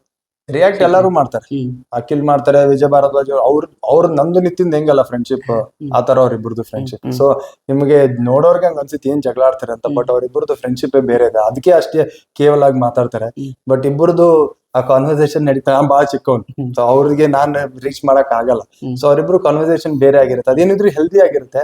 ಮುಗಿದ ತಕ್ಷಣ ಮತ್ತೆ ಇಬ್ರು ಫ್ರೆಂಡ್ಶಿಪ್ ಆಗಿದೆ. ಸೊ ಅವ್ರಿಬ್ರದ್ದು ಬಹಳ ಮಜಾ ಇರುತ್ತೆ. ಏನ್ರ ಹೇಳಿದ್ರೆ ಅದಕ್ಕೆ ಏನಾರ ಶೋ ನೋಡಿಯಕತ್ತೀರಿ, ಏನ್ ಹೇಳಿದ್ರೆ ಅದಕ್ಕೊಂದು ವಾದ ಮಾಡೋರು. ಎಲ್ಲಾರು ಮಾಡ್ಬೋದು, ಎಲ್ಲಾರ್ಗು ರೈಟ್ಸ್ ಇದೆ. ಸರಿ ಇಲ್ಲ ಅಂದ್ರೆ ಸರಿ ಇಲ್ಲ ಅನ್ನೋದ್ಕಿಂತ ಅವ್ರದೊಂದು ವ್ಯೂ ಬೇರೆ ಇರುತ್ತೆ, ನಾನೇನೋ ಹೇಳ್ತೀನಿ ಅವ್ರದೊಂದು ವ್ಯೂ ಇರುತ್ತೆ. But any time any situation ಅಲ್ಲೂ ಅದನ್ನ ನಿಲ್ಸಿ ನಿನ್ ವ್ಯೂ ಹೇಳ್ಬೋದು. ಸೊ ಹಂಗಂತ ಇವರೇ ಮಾತಾಡ್ತಾರೆ ಅವರೇ ಮಾಡ್ತಾ ಇರ್ತಾರೆ ಅನ್ನೋದು ಏನಿಲ್ಲ. ಸೊ ಎಲ್ಲಾರ್ಗು ಸಮವಾಗಿ ಆ ಒಂದು ಕಾನ್ವರ್ಸೇಷನ್ ನಡೀತಾ ಇರುತ್ತೆ. ಸೊ ಎವ್ರಿ ಟೈಮ್ ಅವರೇ ತಡೀತಾರೆ ಅಂತ ಏನ್ ಹೇಳಕ್ ಆಗಲ್ಲ. Who is your favourite cricketer sir, India, abroad, Karnataka? ಇಲ್ಲ, ಇಂಡಿಯಾ ಅಂದ್ರೆ ಯುವರಾಜ್ ಸಿಂಗ್ ಒಂಥರ ಇನ್ಸ್ಪಿರೇಷನ್ ಆಗಿದ್ರು. 2011 ವರ್ಲ್ಡ್ ಕಪ್ ಅವ್ರು ಏನ್ ಗೆಲ್ಸಿದ್ರು ಅಲ್ಲಿಂದ ಡಿಫ್ರೆಂಟ್ ಆಗಿ. ಕರ್ನಾಟಕ ಅಂತ ಬಂದಾಗ ನಾನ್ ಬ್ಯಾಟ್ಸ್ಮನ್ ಆಗಕ್ಕೆ ರಾಹುಲ್ ದ್ರಾವಿಡ್, ಅವಾಗೂ ಅವ್ರನ್ನ ಜಾಸ್ತಿ ಫಾಲೋ ಮಾಡ್ತಾ ಇದ್ದೆ. ಅಥವಾ ಇಂಡಿಯಾ ಲೆಜೆಂಡ್ ಅವರು. ಸೊ ಆ ಒಂದ್ ನಿಟ್ಟಿನಲ್ಲಿ ನೀವು ಹೇಳಿದಾಗ ಅವರೇ ಬರುತ್ತೆ. ಸೊ ಅಬ್ರಾಡ್ ಅಂತ ನೋಡಿದಾಗ ಮೈಕಲ್ ಹಸಿ ಒನ್ ಆಫ್ ದ ಫೇವ್ರೇಟ್ಸ್ ಅನ್ನಿಸ್ತಾ ಇದ್ರು. ಅಂದ್ರೆ ಡಿಫ್ರೆಂಟ್ ಲೆಫ್ಟ್ ಹ್ಯಾಂಡರ್. ಸೊ ಒಂಥರ ಅವ್ರು ಆಡ್ತಿದ್ದೆ ಅದೊಂದು 10 years ಆಡಿದ್ರು ಆಸ್ಟ್ರೇಲಿಯಾಗೆ, ಮತ್ತೆ ಡಿಫ್ರೆಂಟ್ ಆಗಿದ್ರು. ಅದಕ್ಕೆ ಫೇವರೇಟ್ ಕಾಮೆಂಟೇಟರ್? ಆಕ್ಚುಲಿ ನನ್ಗೆ ಫಸ್ಟ್ ಇಂದ ನೋಡ್ಕೊಂಡ್ ಬಂದಾಗ ರವಿ ಶಾಸ್ತ್ರಿ ಅವ್ರನ್ನ ಬಹಳ ಫಾಲೋ ಮಾಡ್ತಿದ್ದೆ. ಇದು ಒಂಥರ ಬ್ಲೆಸಿಂಗ್ ಇನ್ ಡಿಸ್ಗೈಸ್ ತರ ಬಂದಿದೆ ಕಾಮೆಂಟ್ರಿ. ಅವ್ನು ಚಿಕ್ಕವನಿದ್ದಾಗ ಒಬ್ಬರೇ ವಾಶ್ರೂಮ್ಗೆ ಹೋದಾಗೆಲ್ಲ ಕಾಮೆಂಟ್ರಿ ಹೇಳ್ಕೊಂಡೇ ಹೋಗ್ತಾ ಇದೆ, ಅಷ್ಟು ಚಿತ್ತ ನನ್ ಕಾಮೆಂಟ್ರಿ. ಬಟ್ ಹಿಂಗ್ ಮಾಡ್ತೀನಿ ಅಂತ ನನ್ಗೆ ಗೊತ್ತಿರ್ಲಿಲ್ಲ. ಅವಾಗ ಪ್ರಿಪೇರ್ ಅಂದ್ರೆ ಅದು ಯಾವಾಗ್ಲೂ ಹಂಗೆ ಬರ್ತದೆ, ಸುಮ್ನೆ ಕೂತ್ಕೊಂಡಾಗ ಒಬ್ನೇ ಕಾಮೆಂಟ್ರಿ ಮಾಡೋದು. ನಾನೇ ಬ್ಯಾಟ್ಸ್ಮನ್, ನಾನೇ ಬೌಲರ್, ಬಟ್ ಕಾಮೆಂಟ್ರಿ ಮಾಡ್ತೇವೆ. ಸೊ ರವಿ ಶಾಸ್ತ್ರಿ ನಂಗೆ ಬಹಳ ಇಷ್ಟ ಆಗ್ತದೆ ಕಾಮೆಂಟ್ರಿ. ನೆಕ್ಸ್ಟ್ ನೀವು RCB ಮತ್ತು ವಿರಾಟ್ ಕೊಹ್ಲಿ ಯಾವ ತರ ಡಿಪೆಂಡ್ ಮಾಡ್ತೀರಿ? ವಿರಾಟ್ ಅಂದ್ರೇನೆ RCB ಅಂದ್ರೇನೆ ವಿರಾಟ್. ಈ ಸಲದ RCB ಆಕ್ಷನ್ ನೀವು 10ಕ್ಕೆ ಎಷ್ಟು ರೇಟಿಂಗ್ ಕೊಡ್ತೀರಿ ಅಂತ ಹೇಳಿ? ಇಲ್ಲ, 18 ವರ್ಷ ನೀವು ಕಂಪೇರ್ ಮಾಡ್ತು ಅಂದ್ರೆ ಇದು one of the best option ಆಗಿದೆ. ಅಂದ್ರೆ ಆಸ್ ಅ ಟೀಮ್ ಬಿಲ್ಡ್ ಮಾಡೋದಾಗ್ಲಿ ಪ್ರಾಬ್ಲಿ ನಾನು 9.5 ಕೊಡ್ತೀನಿ ಟೀಮ್ಗೆ. ಈ ಟೀಮ್ ಇಟ್ಕೊಂಡು ಪ್ರೋಗ್ರೆಸ್ ಆಗ್ಲಿಲ್ಲ ಅಂದ್ರೆ RCB ಒಂಥರ ಸಮಥಿಂಗ್ ಏನೋ ರಾಂಗ್ ಇದೆ ಅಂತಾನೆ ಇರ್ತಾರೆ. ಇಲ್ಲಿ ಈ ಸರಿ ಡಿಫ್ರೆಂಟ್ ಆಗಿ ಪಿಕ್ ಮಾಡಿದ್ದಾರೆ. ಡಿಪೆಂಡ್ ಆಗುವಂತ, ಹೌದು ವಿರಾಟ್ ಮೇಲೆ ಡಿಪೆಂಡೆನ್ಸಿ ಇದೆ, ಫಿಲ್ ಸಾಲ್ಟ್, ಬಟ್ ಹಂಗೆ ನಿಮ್ಗೆ ಎಲ್ಲ ಮ್ಯಾಚ್ ವಿನ್ನರ್ಸ್ ನ ಪಿಕ್ ಮಾಡಿದ್ದಾರೆ. ಲಿವಿಂಗ್ಸ್ಟನ್, ಜಾಕಬ್ ಬೆಥಲ್ ಇದಾರೆ, ನೆಕ್ಸ್ಟ್ ಬರೋಕೆ ಜಿತೇಶ್ ಶರ್ಮಾ. ಅವ್ರವ್ರ ಫ್ರಾಂಚೈಸಿ ಅವ್ರವ್ರ ಇಂಟರ್ನ್ಯಾಷನಲ್ ಟೀಮ್ಸ್ ಇವರೇ ಮೇನ್ ಪ್ಲೇಯರ್ಸ್ ನ ಪಿಕ್ ಮಾಡಿರೋದು. ಯಾವಾಗೂ ನಂಬರ್ 4-5 ಅಲ್ಲಿ ನಿಮ್ಗೆ ಶ್ಯೂರ್ ಶಾಟ್ ಮ್ಯಾಚ್ ಗೆಲ್ಸುವಂತ ಪ್ಲೇಯರ್ ಇದ್ದಿದ್ದೇ ಇಲ್ಲ ಇಷ್ಟು ವರ್ಷ. ರಜತ್ ಪತಿದಾರ್ ಪರ್ಫೆಕ್ಟ್ ಎಕ್ಸಾಂಪಲ್, ಅವ್ರು ಕೂಡ ಅವ್ರನ್ನ ರಿಟೈನ್ ಮಾಡಿದ್ದಾರೆ. ಸೊ ಇದ್ರ ಕೃಣಾಲ್ ಪಾಂಡೆ ಅಂತ ವ್ಯಾಲ್ಯೂ ಅಡಿಷನ್. ಬೌಲಿಂಗ್ ಅಲ್ಲಿ ಆಗ್ತಾರೆ, ಬ್ಯಾಟಿಂಗ್ ಅಲ್ಲಿ ಆಗ್ತಾರೆ. ಬೌಲಿಂಗ್ ಯಾವತ್ತಿದ್ರು RCB ಗೆ ಬೌಲರ್ಸ್ ಇಲ್ಲ, ಬಾರ್ಸ್ Josh Hazlewood, Bhuvneshwar Kumar, Yash Dayal, one of the top quality gun bowling attack ಇದೆ. ಸೊ ಈ ಟೀಮ್ ನನ್ನ ಪ್ರಕಾರ ಗೆಲ್ಬೇಕು ಈ ವರ್ಷ IPL ಸೀಸನ್. ಇದರ ಬೆಸ್ಟ್ ಪಿಕ್ ಯಾವ್ದು ನಿಮಗೆ ಅನಿಸ್ತದೆ? ಅಷ್ಟು ಕಷ್ಟ ಇದೆ. ಇನ್ಫ್ಯಾಕ್ಟ್ ಫಿಲ್ ಸಾಲ್ಟ್ ನಿಮಗೆ ಇಲ್ಲ, ನಾನು ಯಾವತ್ತಿದ್ರು ಒಬ್ಬ ಸ್ಪಿನ್ನಿಂಗ್ ಆಲ್ರೌಂಡರ್ ಬೇಕು ಅಂತ ಸ್ಟ್ರೆಸ್ ಮಾಡ್ತಾ ಇದ್ದೆ. So Krunal Pandya one of the best ಅನಿಸ್ತಾ ಇದಾರೆ ನನಗೆ. ಯಾಕಂದ್ರೆ ಆಲ್ರೌಂಡ್ ಎಬಿಲಿಟಿ ತಗೊಂಡ್ಬರ್ತಾರೆ. ನಂಬರ್ 7 ಅಲ್ಲಿ ಅಷ್ಟು ಎಬಿಲಿಟಿ ತಗೊಂಡ್ಬರ್ತಾರೆ. ಯಾಕಂದ್ರೆ ಮುಂಚೆ ಇಂಪ್ಯಾಕ್ಟ್ ಪ್ಲೇಯರ್ ನ ತರ್ತಾ ಇದ್ರು, ಬಟ್ ಇವಾಗ ಅವರೇ ಬಾಲ್ ಮಾಡ್ತಾರೆ, ಪವರ್ ಪ್ಲೇ ಬಾಲ್ ಮಾಡ್ತಾರೆ. ಎನಿ ಟೈಮ್ ಅವ್ರಿಗೆ ಇಲ್ಲೇ ಸೂಕ್ತ ಅನ್ನೋದು ಹೇಳಕ್ಕಾಗಲ್ಲ. ಬ್ಯಾಟಿಂಗ್ ಎಲ್ಲಿ ಬೇಕಾದ್ರೆ ಯೂಸ್ ಮಾಡ್ಬೋದು. ಯಾಕೆ ಅವ್ರನ್ನ ನಾನು ಒಂದ್ ಸ್ವಲ್ಪ ಬೆಸ್ಟ್ ಬೈ ಅಂತ ಅನಿಸ್ತಾ ಇದೆ ಆಕ್ಷನ್ ಡೈನಾಮಿಕ್ಸ್ ಅಲ್ಲಿ ನೋಡ್ತು ಅಂತಂದ್ರೆ, ಸಿಕ್ಕಿರುವಂತ ಪ್ರೈಸ್ ಆಲ್ಮೋಸ್ಟ್ ಒಂದು 5 ಕೋಟಿಗೆ ಸಿಗ್ತಾರೆ ಅಷ್ಟೇ ನಿಮ್ಗೆ. ಇಂಡಿಯಾದಲ್ಲಿ ಸ್ಪಿನ್ನಿಂಗ್ ಆಲ್ರೌಂಡರ್ಸ್ ಅದು ಡಿಪೆಂಡ್ ಆಗುವಂತ ಆಲ್ರೌಂಡರ್ಸ್ ಬಹಳ ಕಮ್ಮಿ ನಿಮ್ಗೆ. ಯಾಕಂದ್ರೆ ಜಡೇಜಾನ ಯಾಕೆ ರಿಟೈನ್ ಮಾಡ್ತಾರೆ, ಯಾಕೆ ರಿಲೀಸೇ ಮಾಡಲ್ಲ, ಹಾರ್ದಿಕ್ ಪಾಂಡ್ಯನ್ ಯಾಕೆ ರಿಲೀಸ್ ಮಾಡಲ್ಲ? ಇಂಡಿಯನ್ ಕೋರ್ ಇರುತ್ತಲ್ಲ, ಅವ್ರ ಮೇಲೆ ಬಹಳ ಒಂಥರ ಒಲವು ತೋರ್ಸ್ತಾರೆ, ಅಥವಾ ಸಿಗಲ್ಲ ನಿಮ್ಗೆ ಮಾರ್ಕೆಟ್ ಅಲ್ಲಿ. ಅದಕ್ಕೆ ಕೃಣಾಲ್ ಪಾಂಡ್ಯ ನಮ್ಮ ಪ್ರಕಾರ ಬೆಸ್ಟ್ ಬೈ ಅನ್ಸಿದೆ. ಈ ಸಲದ ಆಕ್ಷನ್ ಒಳಗೆ ಆನ್ ಪೇಪರ್ ಯಾವ ಟೀಮ್ ಸ್ಟ್ರಾಂಗ್ ಐತಿ? IPL ಮುಂಬೈ ಸಾಲಿಡ್ ಆಗಿ ಕಾಣ್ತಾ ಇದೆ. ಅಂದ್ರೆ ಬ್ರಿಲಿಯಂಟ್ ಆಗಿ ರಿಟೈನ್ ಮಾಡಿದ್ರು. ಆಮೇಲೆ ವ್ಯಾಲ್ಯೂ ಅಡಿಷನ್ ಯಾವಾಗ ಟ್ರೆಂಟ್ ಬೋಲ್ಟ್ ಮತ್ತೆ ವಿಲ್ ಜಾಕ್ಸ್ ಅವ್ರು ತಗೊಂಡ್ರೆ ಇನ್ನೂ ಬಲಿಷ್ಠವಾಗಿತ್ತು. ಡೆಲ್ಲಿ ಕ್ಯಾಪಿಟಲ್ಸ್ ಸಾಲಿಡ್ ಆಗಿದೆ ಟೀಮ್ ಈ ವರ್ಷ, ಅದು ಸೂಪರ್ ಆಗಿ ಕಾಣ್ತಾ ಇದೆ. RCB ಖಂಡಿತ, ಬಟ್ ಎಲ್ಲೋ ಒಂದ್ ಕಡೆ ಚೆನ್ನೈ ಒಂಥರ ಆಲ್ವೇಸ್ ಕಂಟೆನ್ಷನ್ ಅಲ್ಲಿ ಇದ್ದೇ ಇರ್ತಾರೆ. ಸೊ ಈ ಒಂದು 4 ಟೀಮ್ ಒಂಥರ ಸಾಲಿಡ್. ಇನ್ಫ್ಯಾಕ್ಟ್ ಪಂಜಾಬ್ ಅವ್ರನ್ನು ಮರೆಯಕ್ ಆಗಲ್ಲ. ಸೊ ಎಲ್ಲೋ ಅಂತ ಈಕ್ವಲ್ ಆಗಿದೆ. ಮುಂಚೆ ಏನಾಗ್ತೈತೆ ಅಂದ್ರೆ ಈ ಆಕ್ಷನ್ ಅಲ್ಲೇ ಎಡು ಬಿಡು ಸುಮಾರು ಟೀಮ್ಸ್, ಬಟ್ ಇವಾಗ 17-18 ವರ್ಷ ಎಕ್ಸ್ಪೀರಿಯನ್ಸ್ ಆಗ್ಬಿಟ್ಟಿದೆ ಅಲ್ಲಿ ಕೂತಿರೋಂಥವ್ರು, ಎಲ್ಲರೂ ಎಕ್ಸ್ಪರ್ಟ್ಸ್ ಆಗ್ಬಿಟ್ಟಿದ್ದಾರೆ ಆಕ್ಷನ್ ಅಲ್ಲಿ. ಸೊ ಅದಕ್ಕೆ ನೀವು ಕಂಪೇರ್ ಮಾಡ್ತಾ ಹೋಯ್ತು ಅಂದ್ರೆ ಬರೇ ಬೈ ನೇಮ್ ಹೇಳ್ಬೋದು ಮುಂಬೈ ಇಂಡಿಯನ್ಸ್ ಬೈ ಹೆಡ್ ಇದ್ದಾರೆ, ಅಥವಾ RCB ಸಾಲಿಡ್ ಆಗಿ ಪಿಕ್ ಮಾಡಿದ್ದಾರೆ ಅಂತ. ಬಟ್ ಅಲ್ಲಿ ಒಂದ್ ಸ್ವಲ್ಪ ಮ್ಯಾಚ್ ಟೈಮ್ ಅಂತ ಬಂದಾಗ ಈ ಎಲ್ಲಾ ಟೀಮ್ಗಳು ಈವೆಂಟ್ ಕಾಂಟೆಸ್ಟ್ ಇರುತ್ತೆ ಈ IPL ಸೀಸನ್ ಅಂತ ನನ್ಗೆ ಅನಿಸ್ತಾ ಇದೆ. ನಿಮ್ ಪ್ರಕಾರ most under rated player in IPL? Under rated in fact ಇದು ಬಹಳ ಕಷ್ಟ. ಓವರ್ ಆಲ್ ಪಿಕ್ ಮಾಡ್ತಾ ಹೋಯ್ತು ಅಂದ್ರೆ ಭುವನೇಶ್ವರ್ ಕುಮಾರ್ ಬಹಳ ಅಂಡರ್ ರೇಟ್ ಮಾಡ್ತಾರೆ. ಎವ್ರಿ ಟೈಮ್ ಅವ್ರು ಹಾಕುವಂತ ಬೌಲಿಂಗು, ಅವ್ರು ಮಾಡಿರುವಂತ ಕಾಂಟ್ರಿಬ್ಯೂಷನ್ ಬೆಳಕಿಗೆ ಬರಲ್ಲ. ಯಾಕೆ ವಿಕೆಟ್ಸ್ ಎತ್ತಲ್ಲ ನೋ ಡೌಟ್, ಬಟ್ ಅವ್ರ ಎಕಾನಮಿ ರೇಟ್ ನೋಡಿ ಯಾವಾಗ್ಲೂ 6 ಅಂಡರ್ ಇರುತ್ತೆ. ನಿಮ್ಗೆ ಟೂರ್ನಮೆಂಟ್ ನ ಗೆಲ್ಸ್ಕೊಡೋ ಅಂತವ್ರು ಅಂತಂದ್ರೆ ಅದು ಬೌಲರ್ಸ್ನೇ. ಅದ್ರಲ್ಲೂ ನಮ್ಮ ಇಂಡಿಯನ್ ಬೌಲರ್ ಭುವನೇಶ್ವರ್ ಕುಮಾರ್ ನನ್ನ ಪ್ರಕಾರ ಬಹಳ ಅಂಡರ್ ರೇಟ್ ಮಾಡ್ತಾರೆ ಅವ್ರನ್ನ. ಸರ್, ಈ ಸಲ ಚಾಂಪಿಯನ್ಸ್ ಟ್ರೋಫಿಯಲ್ಲಿ ಇಂಡಿಯಾ ಟೀಮ್ ಹೆಂಗೈತಿ? ಒಬ್ರನ್ನ ಸೆಲೆಕ್ಟ್ ಮಾಡ್ಬೇಕಿತ್ತಂದ್ರೆ ಯಾರನ್ನ ಸೆಲೆಕ್ಟ್ ಮಾಡ್ಬೋದಾಗಿತ್ತು? ಮೊಹಮ್ಮದ್ ಸಿರಾಜ್ಗೆ ಬಹಳ ಬೇಜಾರಾಗುತ್ತೆ. ಬಹಳ ಸ್ವಲ್ಪ ಹಾರ್ಷ್ ಆಗಿರ್ಬೋದು. ಆಧಾರದ ಮೇಲೆ ಹರ್ಷಿತ್ ರಾಣಾ ಸಿರಾಜ್ ಅವ್ರಕ್ಕಿಂತ ಮೇಲೆ ಪ್ರಿಫರ್ ಮಾಡಿದ್ರೆ ಅನ್ನೋದು ಇನ್ನೂ ಕ್ಲಾರಿಟಿ ಇಲ್ಲ. ನಿಮ್ಗೆ ವರ್ಲ್ಡ್ ಕಪ್ ಅಲ್ಲಿ ಶಮಿಕ್ಕಿಂತ ಮುಂಚೆ ಪ್ರಿಫರ್ ಮಾಡಿದ್ರು ಸಿರಾಜ್ ಅವ್ರನ್ನ. ಇನ್ಫ್ಯಾಕ್ಟ್ ಶಮಿ ಯಾವಾಗ ಬರ್ತಾರೆ, ಹಾರ್ದಿಕ್ ಪಾಂಡೆ ಇಂಜುರಿ ಆದ್ಮೇಲೆ ಮೊಹಮ್ಮದ್ ಶಮಿ ಬರೋದು 11 ಅಲ್ಲಿ, ಇಲ್ಲಾಂದ್ರೆ 15 ಅಲ್ಲಿ ಸುಮ್ ಕೂತಿದ್ರು. ಅಂತ ಬೌಲರ್ ನ ಸಡನ್ ಆಗಿ ನೀವು ಟೀಮ್ ಇಂದ 15ರಿಂದ ಆಚೆ ಹಾಕ್ತೀನಿ ಅಂತಂದ್ರೆ ಇದು ಅನ್ಫೇರ್ ಅಂತ. Harshit Rana okay no doubt ಚೆನ್ನಾಗಿ ಮಾಡಿದ್ದಾರೆ, ಬಟ್ ಇನ್ನೂ ಟೈಮ್ ಇತ್ತು ಅವ್ರಿಗೆ. ಸ್ಟ್ರೇಟ್ ಅವೇ ಚಾಂಪಿಯನ್ಸ್ ಟ್ರೋಫಿಯಲ್ಲಿ ಬರುವಂತ ಬೌಲರ್ ಅಲ್ವೇ ಅಲ್ಲ. ಒಂದು IPL ಸೀಸನ್ ಇಂದ ಎಲ್ಲ ಸೊ ನಾನು ಅದಕ್ಕೆ ಇವಾಗ ನೀವು ಅದು ಕ್ವಶನ್ ಹಿಂದೆ ಬೇರೆ ಕೇಳಿದ್ರಿ, IPL ಇಂದ ಎಲ್ಲ ಆಡ್ತಾ ಇದಾರೆ ಅಂತ. ಸೊ ಇವ್ರದೇ ಪರ್ಫೆಕ್ಟ್ ಎಕ್ಸಾಂಪಲ್ ತಗೊಳ್ಳಿ. ಒಂದು ಗುಡ್ ಸೀಸನ್ ಆದ ತಕ್ಷಣ ಅಷ್ಟೊಂದು ಲಾಂಗ್ ರನ್ ಕೊಡ್ತಾ ಇರೋದು ನನ್ನ ಪ್ರಕಾರ ತಪ್ಪಿದೆ. ಅದ್ ಬಿಟ್ರೆ ಎಲ್ಲಾರು ಒಂಥರ ಆಬ್ವಿಯಸ್ ಚಾಯ್ಸ್ ಗಳನ್ನೇ ಪಿಕ್ ಮಾಡಿರೋದು. ಸಾಲಿಡ್ ಟೀಮ್ ಇಲ್ಲಿ 15ರಲ್ಲಿ ಬರಕ್ಕೆ ಕಷ್ಟ ಆಗ್ತದೆ ಇಂಡಿಯನ್ ಟೀಮ್, ಅಷ್ಟು ಸಾಲಿಡ್ ಆಗಿ ಕಾಣ್ತಾ ಇದೆ. ಸೊ ಈ ಟೀಮ್ ಡಿಸರ್ವಿಂಗ್ ಅಂತ ಅನಿಸ್ತಾ ಇದೆ ಟೂರ್ನಮೆಂಟ್ ಗೆಲ್ಲಕ್ಕೆ, ಸಿರಾಜ್ ಒಬ್ಬರನ್ನ ಬಿಟ್ರ ಅಂತಂದ್ರೆ. ಸ್ವಲ್ಪ ಪರ್ಸನಲ್ ಕ್ವಶನ್ ಕೊಡ್ರಿ, ನಿಮ್ ಫೇವರೇಟ್ ಕನ್ನಡ ಹೀರೋ ಮತ್ತು ಹೀರೋಯಿನ್ ಯಾರು? ಕನ್ನಡ ನಮ್ ಮೂವಿ ಅಷ್ಟೊಂದು ನೋಡೋದೇ ಇಲ್ಲ, ಬಟ್ ಹೀರೋ ಅಂದ್ರೆ ಸುದೀಪ್ ಅವರು ಮಾಡೋಂತ ಮೂವೀಸ್ಗಳು ಇಷ್ಟ ಆಗ್ತೈತೆ. ಹೀರೋಯಿನ್ ಅಷ್ಟೊಂದು ಯಾರೆಲ್ಲ ಹೋಗ್ತಾರೆ ಬರ್ತಾರೆ ಅಂತ ಏನ್ ಫೇವರೇಟ್ ಅನ್ನೋದು ಅಂತ ಏನಿಲ್ಲ. ನೀವು ಜಾಸ್ತಿ ರಿಪೀಟ್ ಆಗಿ ಕೇಳೋ ಸಾಂಗ್ ಕನ್ನಡ ಸಾಂಗ್ ಬಹಳ ಕಮ್ಮಿ. ಇನ್ಫ್ಯಾಕ್ಟ್ ಈ ಮ್ಯೂಸಿಕ್ ಆಗ್ಲಿ ಫಿಲ್ಮ್ ಮ್ಯೂಸಿಕ್ ನಮ್ ಕನೆಕ್ಷನ್ ಬಹಳ ಕಮ್ಮಿ. ನಿಮ್ ಹೆಂಡತಿಗೆ ನೀವು ಪ್ರೀತಿಯಿಂದ ಮನ್ಯಾಗ ಏನಂತ ಕರಿತೀರಿ? ಅವ್ರ ಹೆಸರು ಶ್ರೀದೇವಿ. ಅವ್ರ ಮನೆಯಿಂದನೇ ನಡ್ಕೊಂಡ್ ಬಂದಿತ್ತು ಚಕುಲಿ ಚಕುಲಿ ಅಂತ, ಸೊ ಅದನ್ನೇ ಕಂಟಿನ್ಯೂ ಆಗಿದೆ ಯಾವಾಗ್ಲೂ ಚಕುಲಿ ಅಂತಾನೆ. ಚಕುಲಿ ಅಂದ್ರೆ ಅವ್ರದ್ರೆ ಏನೋ ಒಂದು ಹೇಳ್ತಾರೆ, ಅದೇನೋ ಗೊತ್ತಿಲ್ಲ ನಂಗಂತ ಏನಂತ, ಪ್ರೀತಿಯಿಂದ ಕರೆಯುವಂತದ್ದು ಚಕುಲಿ ಅಂತ. ಸೊ ಚೆನ್ನಾಗ್ ಅನ್ಸುತ್ತೆ.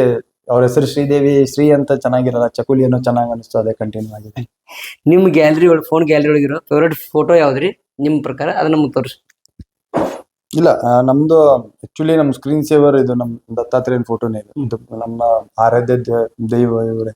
ಸೊ ಇವ್ರನ್ನ ಎವ್ರಿ ಟೈಮ್ ಯಾವ್ದೇ ಫೋನ್ ತಗೊಂಡ್ರು ಒಂದ್ 5 ರಿಂದ 6 ಫೋನ್ ಚೇಂಜ್ ನನ್ ತಿಳುವಳಿಕೆ ಬಂದ್ಮೇಲೆ. ಸೊ ಇದೇ ನಮ್ದು ಸ್ಕ್ರೀನ್ ಸೇವರ್ ಆಗಿರುತ್ತೆ. ಎವ್ರಿ ಟೈಮ್ ಬೆಳಿಗ್ಗೆ ಏನೇ ಆಗ್ಲಿ ಫಸ್ಟ್ ನಾನು ಏನೋ ಮಾಡ್ಬೇಕಂದ್ರೆ ದತ್ತಾತ್ರೇಯ ಫೋಟೋ ಕಾಣುತ್ತೆ. ಸೊ ಅದಕ್ಕೆ ಅದು. ಬಟ್ ಸಮಥಿಂಗ್ ಮಿರಾಕಲ್ ಅಂತ ನಮ್ಮ ಅಥವಾ ನಮ್ಮ ಪರ್ಸನಲ್ ಲೈಫ್ ಮದುವೆ ಆದ್ಮೇಲೆ ಆಗಿದ್ದು ಅಂತಂದ್ರೆ ಅದು ಖಂಡಿತ ನಮ್ಮ ಮಗಂದೇನೆ. ಸೊ ಅವ್ರದ್ದು ಒಂದು ಫಸ್ಟ್ ಡೇ ಹುಟ್ಟಿದ ಮೇಲೆ ಅದೊಂದು ಫೋಟೋ ಇದೆ. ಸೊ ಆ ಫೋಟೋ ಬಹಳ ಒಂಥರ ಹತ್ರ ಇರೋಂತ ಒಂದು ಫೋಟೋ. ಇದು ಫಸ್ಟ್ ಡೇ ಹೊಡೆದಂತ ಫೋಟೋ. ಸೊ ಇನ್ನು ಬಹಳ ಹತ್ರ ಇರೋವಂಥದ್ದು. ಸೊ ಈ ಫೋಟೋ ಬಹಳ ನಿಮ್ಗೆ ಖುಷಿ ಕೊಡುವಂಥದ್ದು. ನಿಮಗ ಈ ಒಂದು ಡಿಶ್ ಇತ್ತಂದ್ರೆ ಬೇರೆ ಏನು ಬೇಡ ಅಂತ ಆರಾಮ್ ಬದುಕ್ಬೋದು ಅಂತ ಅನ್ಸುವಂತ ಡಿಶ್ ಯಾವ್ದು? ಊಟ ಏನ್ ನಮ್ಮ ಬ್ರಾಹ್ಮಣರ ಊಟ, ಅನ್ನ ತುಪ್ಪ ಇತ್ತಂತಂದ್ರೆ ಅದಕ್ಕಿಂತ ಮತ್ತೊಂದು ಊಟ ಇಲ್ಲ. ಎಲ್ಲ ಹೊರಗಡೆ ಹೋದ್ರು ಸಿಗಂಗಿಲ್ಲ.